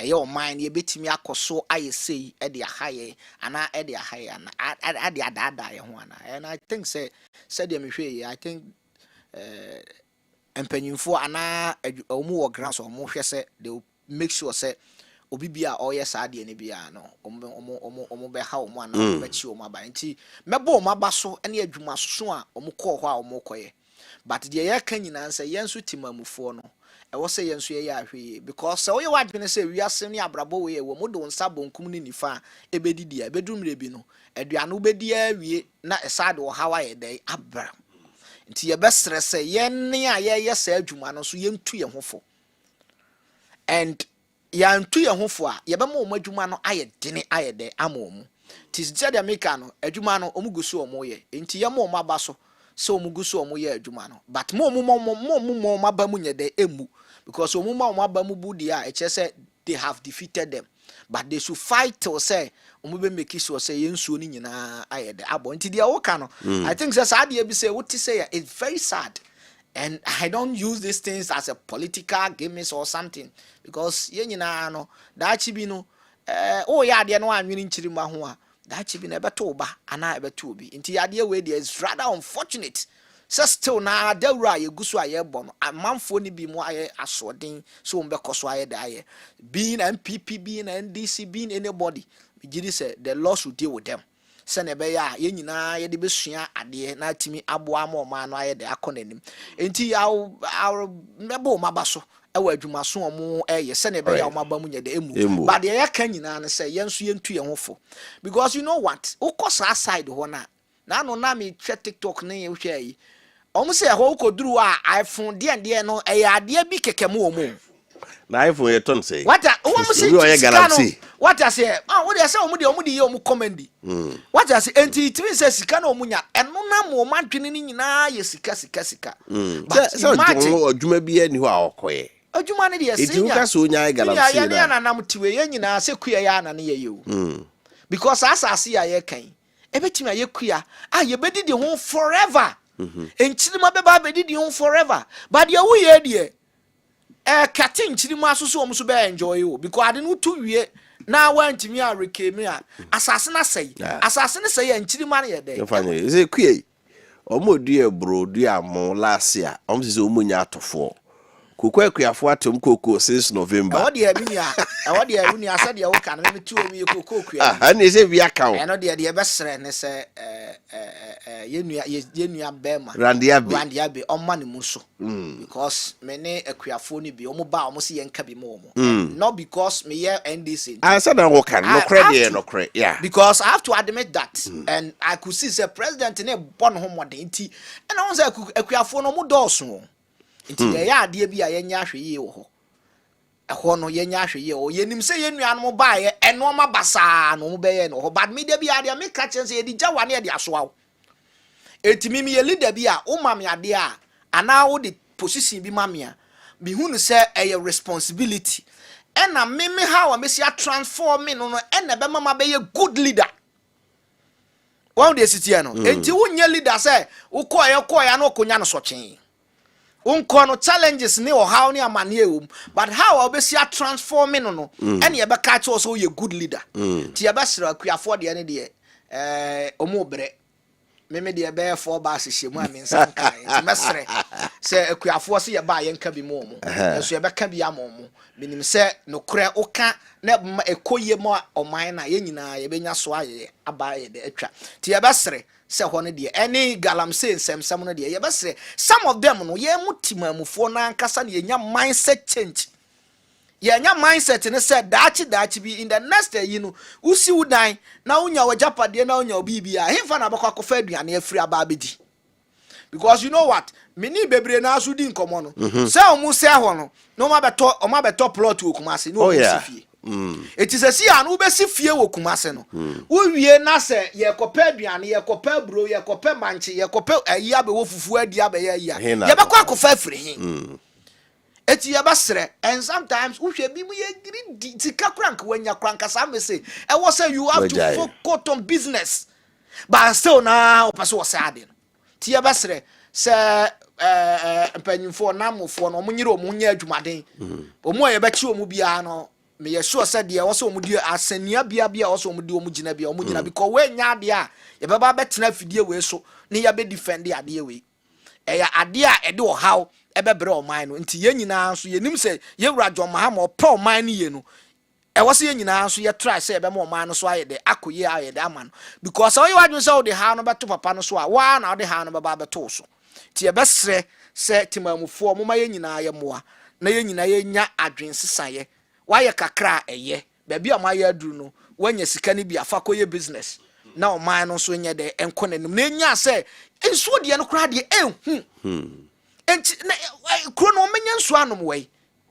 Ghana water sika do say afa wo wie na say water bill na water no ne boa ya den a o say honorable krase no kra Ghana water no ho de hono de nsuo na ten no eno ano bo ho eni etu omonom e say kromo a utu a nsuo no de ye hwie enyi bebre de ten no kra de bobo ena kromafo no so omunya ahwe ye sometimes ahimfo ne nkrofo mu ho omo bi firi ni krom se say yesi Burkina fo nyina ba ho betu Ghana oh yeah omo mpa no wo say ni wi a wono wo ko ene Ibrahim trial ene wo ye ni kuro ye no yesu ye wo ya dani mum sometimes ahimfo no so omo wo no omo so moa enye ni nyina na president betimi ayo ebi wo so yesu ye di because me da bia me ka me krom offense so ye hine na de na asi form kanya sanka wo matu da na so won pene de owu koye no de oba ye so abeto aso aye ade da ho nte se wo hine bia obeba bia abebo hu musuo menya so se na awotwe beto YouTube no be sole wo so because we are faking ten otoso mi ensa no ade a wo kan ye nsem wo kan watime disu akopem se nyame eto ne nsa frem na anya wo a wo beba na anu ya na wo besesa no it is a bia timi aye ama na ye di a then it means say ebi so betimi aye me dia me aize nine most blue gas akokodura sala nipa ne wo mo de te kuro no so kromu ya ade na omunsuo no o say anya be ketu a bia wo say look at the sase a o mote so na hwe samfai dodo any gold platform dodo eniema o mo de ye chese e kromu me asefem ani ya na wazia o mo ni security bi e bo mo baya omo o mo de no meto baya sa ba kokudu ahwe ona bo hwe o ni eme egu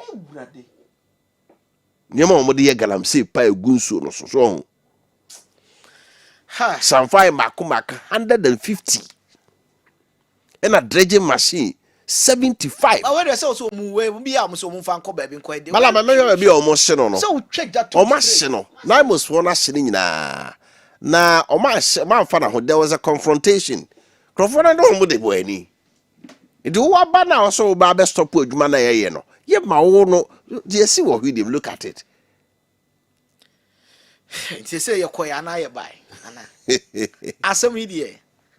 Ye besre say sika de ye but baby e de nam no de ya hwe ya ebedumre bi na de ha bebra o man na nanom nyina so ye besre mo sam mfa mo ho nyim because asase emo so mo ka ho bi asase ye na nanom de ya so what I say ti na nanom so mo moa na because even say law no cra permit ni say nipa na betu a na se be se wunsu a you can still fight for ti ye besre setimamufo no moma ye nyina yemfo ye ho nyim na ye said the offense so yetimi de ye ho agimu a na nanom de ho agimu a yetimi aye no others can also do the same yes aba bia ye nenam no de aminua ama me se crafem me se crafem cause ade we e koso de ye something a emwa o man no asefo but also ye nyina yetu ye ho fo se na be yetimi abo ama right, it was for Kessben Maakye so na woti wa Kessben 93.3 na for here Kessben Plus CBC. So ye ne honorable Vincent as already akon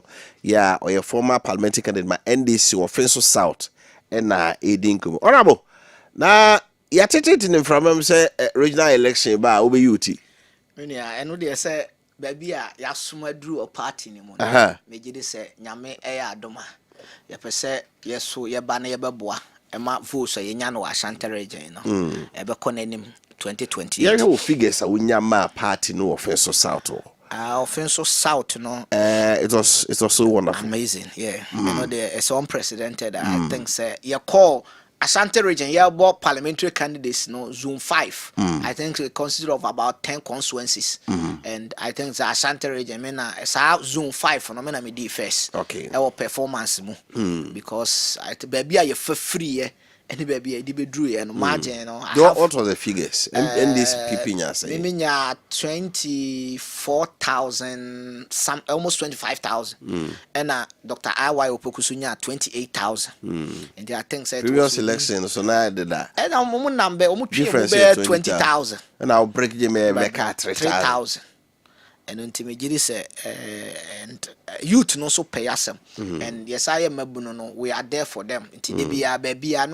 last week say me call programs be 4 as a 5 crowd now they now youth ni nyina agitate for no say offense ya ka chiache until me giri say no they just by the way but sisi ane de ye call regional deputy organizer and in my life me started was Zion Primary School na me compound overseer me free ho no na compound on say ka compound overseer o flower ni bibie wo school mo nyina wo na make sure say enti me call first as a compound overseer na me share that on say kan no where ye de bo lay yi ni aduadua flowers ni yi me call ya as compound overseer me na me ye enti me free ho no na me call state ba state de ma nche di 1 year wo hwa na me say free call Dortmund International School I was me say akoye compound overseer the same thing am here no Zion no me say akoye bi wo ho ntina me din ye de e wo ho me free wo na me call Adujamfi Senior High School okay jamase okay me call Adujamfi Senior High School na me call boys prefect e ho de me position ya na me kura ye be 4 na me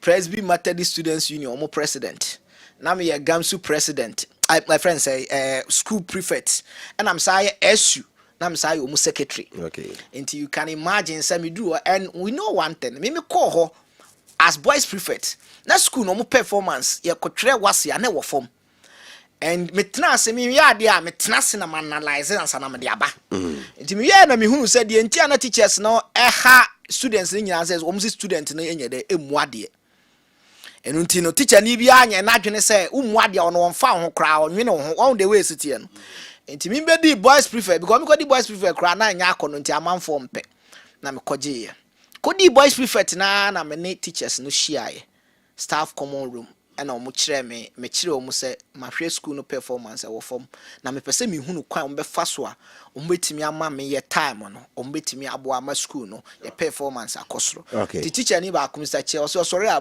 kotu omo fo on say sa teacher fo no bi wo a wo ni students ni bi anya problem paint na anu asem ni nti no kotu omo fo cause mu ade no pese mbe de ma pass exams no enaja inya fearless no ho no be ba na me student no one morning na me no mu nyina kasa say the entire school ne performance teachers ne say ye muade ti mesre na obia ye enye saade a wa obe misbehave bia teacher ni ba ho a ye be mawo ado ana ye be mu otudua ye be mu ayade ye be ti mini teachers no eka bom eti obi misbehave a school ni nanua wo mpa ni amu akotudua ni amu akoyese enti ama behavior na ye de eba fom ti eduru on teacher ni bia efri na koma mu kirade teacher ni bia because the told be kra na tete wono omu kirade kra teacher ni timi free class because the conduct of the student na emma kwan kra say on kire o my on free na koma mu nye but I think say your generation no we have almost 75% passed ye wie no that means say me come anim na me hu say no Nyankopon de adom bia ye de ache me in terms of leadership enaja yes abaye me buy na be constituency communication officer okay so me buy every year bia as a communication officer na me friend me media monitors no cilia callers no omo call radio so every year bia at least me far resource persons amra Abbas no reading in Solomon Kansa mo no ma be kasa akire mo wi a at least kakra me nso me wo no na me de amomo eti ema offensive communication ye dey ekoso ye ena me free one na me nya adwuma koye nya adwuma koye me koye na me claims officer but me modern boy I need 1 year to 2 year and I'm be director of finance okay tim be director of finance me hwe omu revenue na me say na musica amunya de be de menya bi adi and if you are very poor person you are very successful like, you have to solve problem when you solve problem you get money timi ya na me kachiro omu say na mu 80,000 ni sika nketinketi we de be de na timi betna say na me free medical director me free HR me free obi na me kachiro omu say ye mrante ne ye wa ha ye nyere ho adwuma na nya afa me start ye wo companies wo offense no for ho na me ye adwuma afa me ni omu kasa omu workers yare a omu nyina ye ba ye ho we yare am ye ni no na me sa ye sa wo radio stations wo offense no for me start ye e ma ye ko kire hospital no de etumi ye afa na nipa na ye da abebu ye so. And fortunately for me free one of the biggest edifice Misima hospital no. Wow. And sana minti na ukọ expansion ba akwa mi ankasa de bia me boma baso said that hospital no big containing maternity blog ne fe no. ansa no aba theater uro mu theater ne say ya ni two. It means two surgeries can be done at the same time, but at first na one, and ye di free ho ene yɛde so ɛwɔ region no enti leadership no ɛyɛ ade a Nyankopɔn de ade akyem ibi sa fa offensive parliamentary seat wa wohwɛ ba bia yɛde free ɛne ba bia yɛde abeduru a ɛkyerɛ sɛ when it comes to organization na Nyankopɔn de ayɛ akyɛye and we are 2012 na me wɔ Kumasi Polytechnic yɛne yɛ free SHS advert yɛde kanta MPP tama yeah for um ga sɛ yi event sɛ maame ne yapam ne ba free school aba no ɔba adwen wajas yɛne yɛ ka kyerɛ mu sɛ no ɛwɔ sɛ yɛsisi adan ɛwɔ sɛ yɛyɛ wei ansa me na me so me de me be ko school na yɛyɛ Peter madam for baako ona na yɛ team president na me yɛ team PRO yɛne organize sa program no nyinaa yɛde ɛwɔ hɔ so what I say ema yɛnya support ɛwɔ Kumasi Poly and yɛanya agro ɛwɔ NDC mu yɛ adwuma papa house to house door to door ema NDC say they retain power. And for now no ye hwɛ nimdie ni nyansa ani suahunu ene de Nyankopɔn de akyɛ ya it means say ye nya saa opportunity ni bi ma ye bɛkɔ so ayɛ adwuma aboa party ne ɛwɔ Ashanti region whosoever a party ni bɛyi ni sɛ on bɛyɛ main organizer me honorable Vincent Asarbedi akwamiti we mɛba form na masom no ne aka ye ho abom ne ayɛ adwuma so atimi aboa ama party no ayɛ akono ɛwɔ Ashanti region. The most importantly because adia ba akwa me hunu sɛ ye to abawi a omo Ascot constituency no omo nya direct link with the friends regional executive me say nyame ye adom na se mitimi enya sa opportunity as deputy regional organizer na we will make sure say omo Ascot no ye be kwa akoda ho because we election na ye won kura bi ase wo ho a me koda ho because me ekurasi ni ba entimi no me kotimi kodi 2 days wo e na anadwo no kra unza anadwo campaign e de papa okwa woni wo mu bolu dua na mo no mu ti wo na mo di nkomo obi ya MPP ni kra na for that love alone nko an otimi ye de eto abaye de e ma it is that opportunity no so ye was skills na ye de back bridge ni mu a ye betumi aye de abo enti ask no ye be ne akoye and you know one thing Asante region no ye na ya ne say MPP stronghold hwe me comedy no me sua ade bebre wom because of approach na eto da bia ye de ko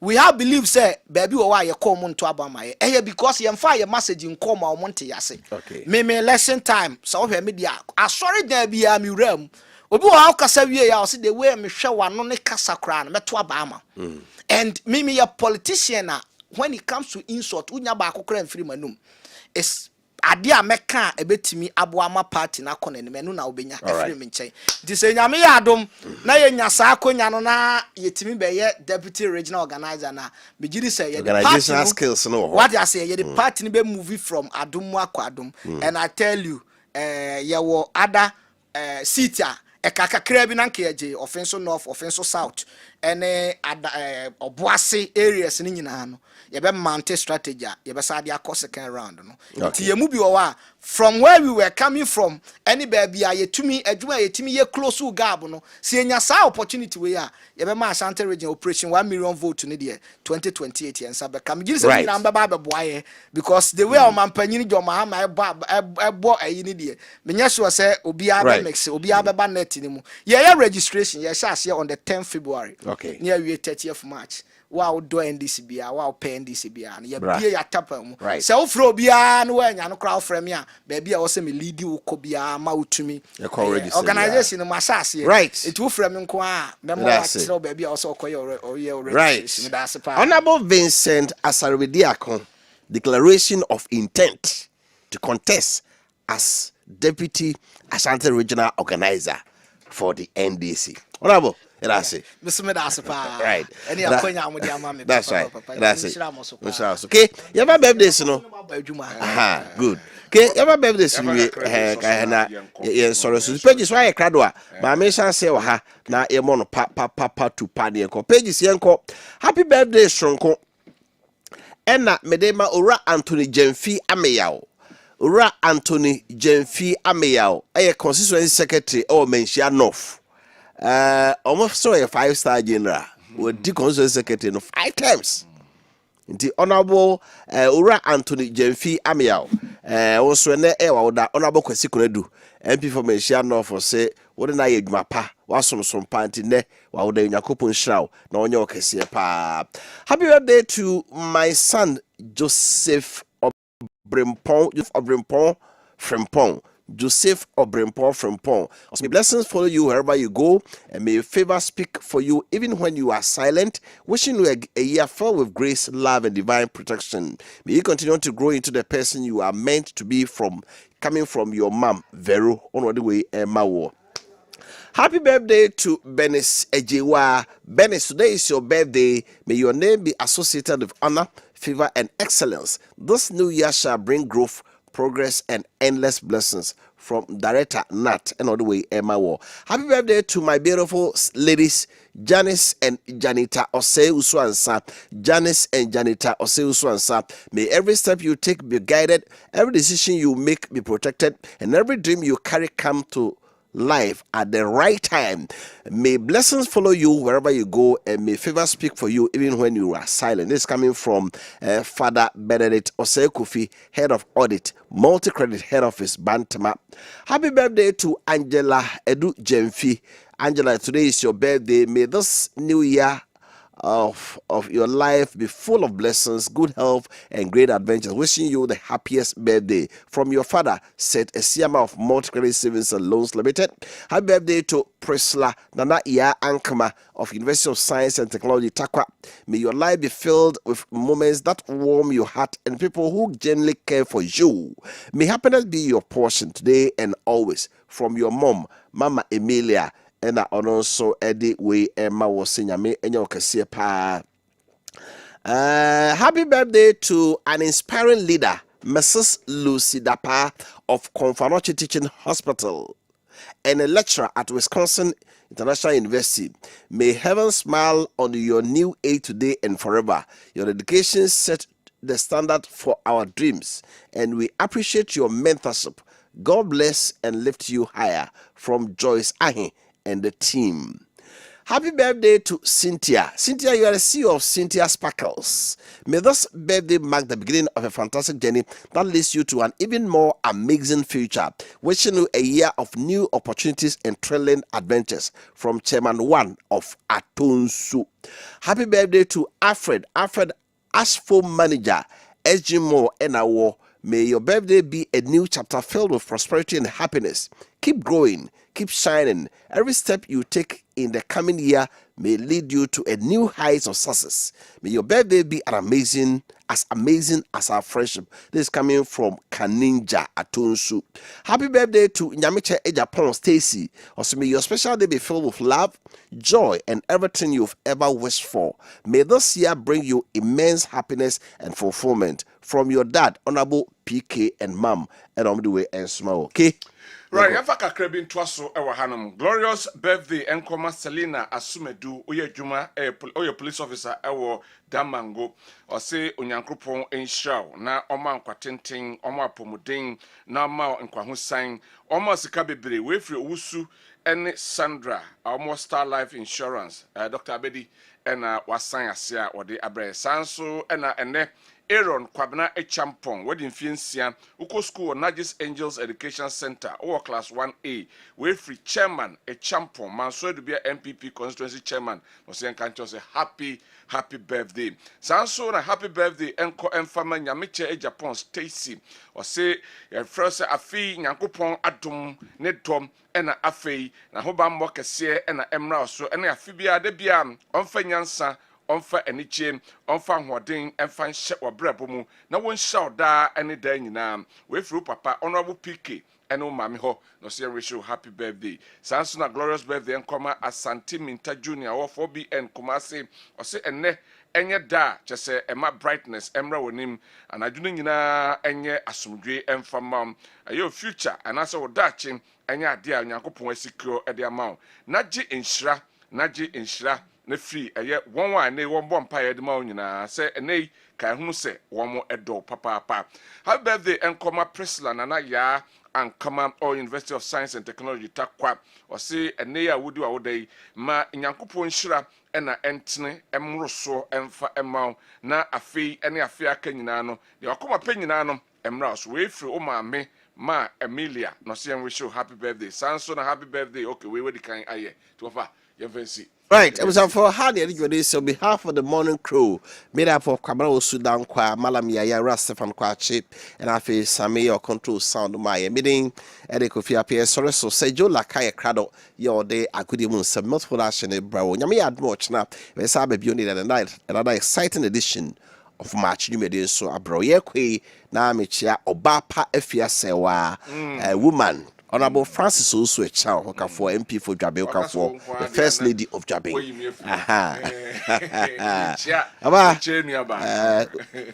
First Lady, good morning. The child will your phone at Bye bye. We'll be right back. We'll be right back. Gotta pay some bills. Mensa Kamekao! Now what so dear? Hey Charlie, what's it? Imagine buying your favorite gadget and driving home a sleek saloon car. Oh yes, with Max Buys You Shop You Drive promo, every purchase brings you closer to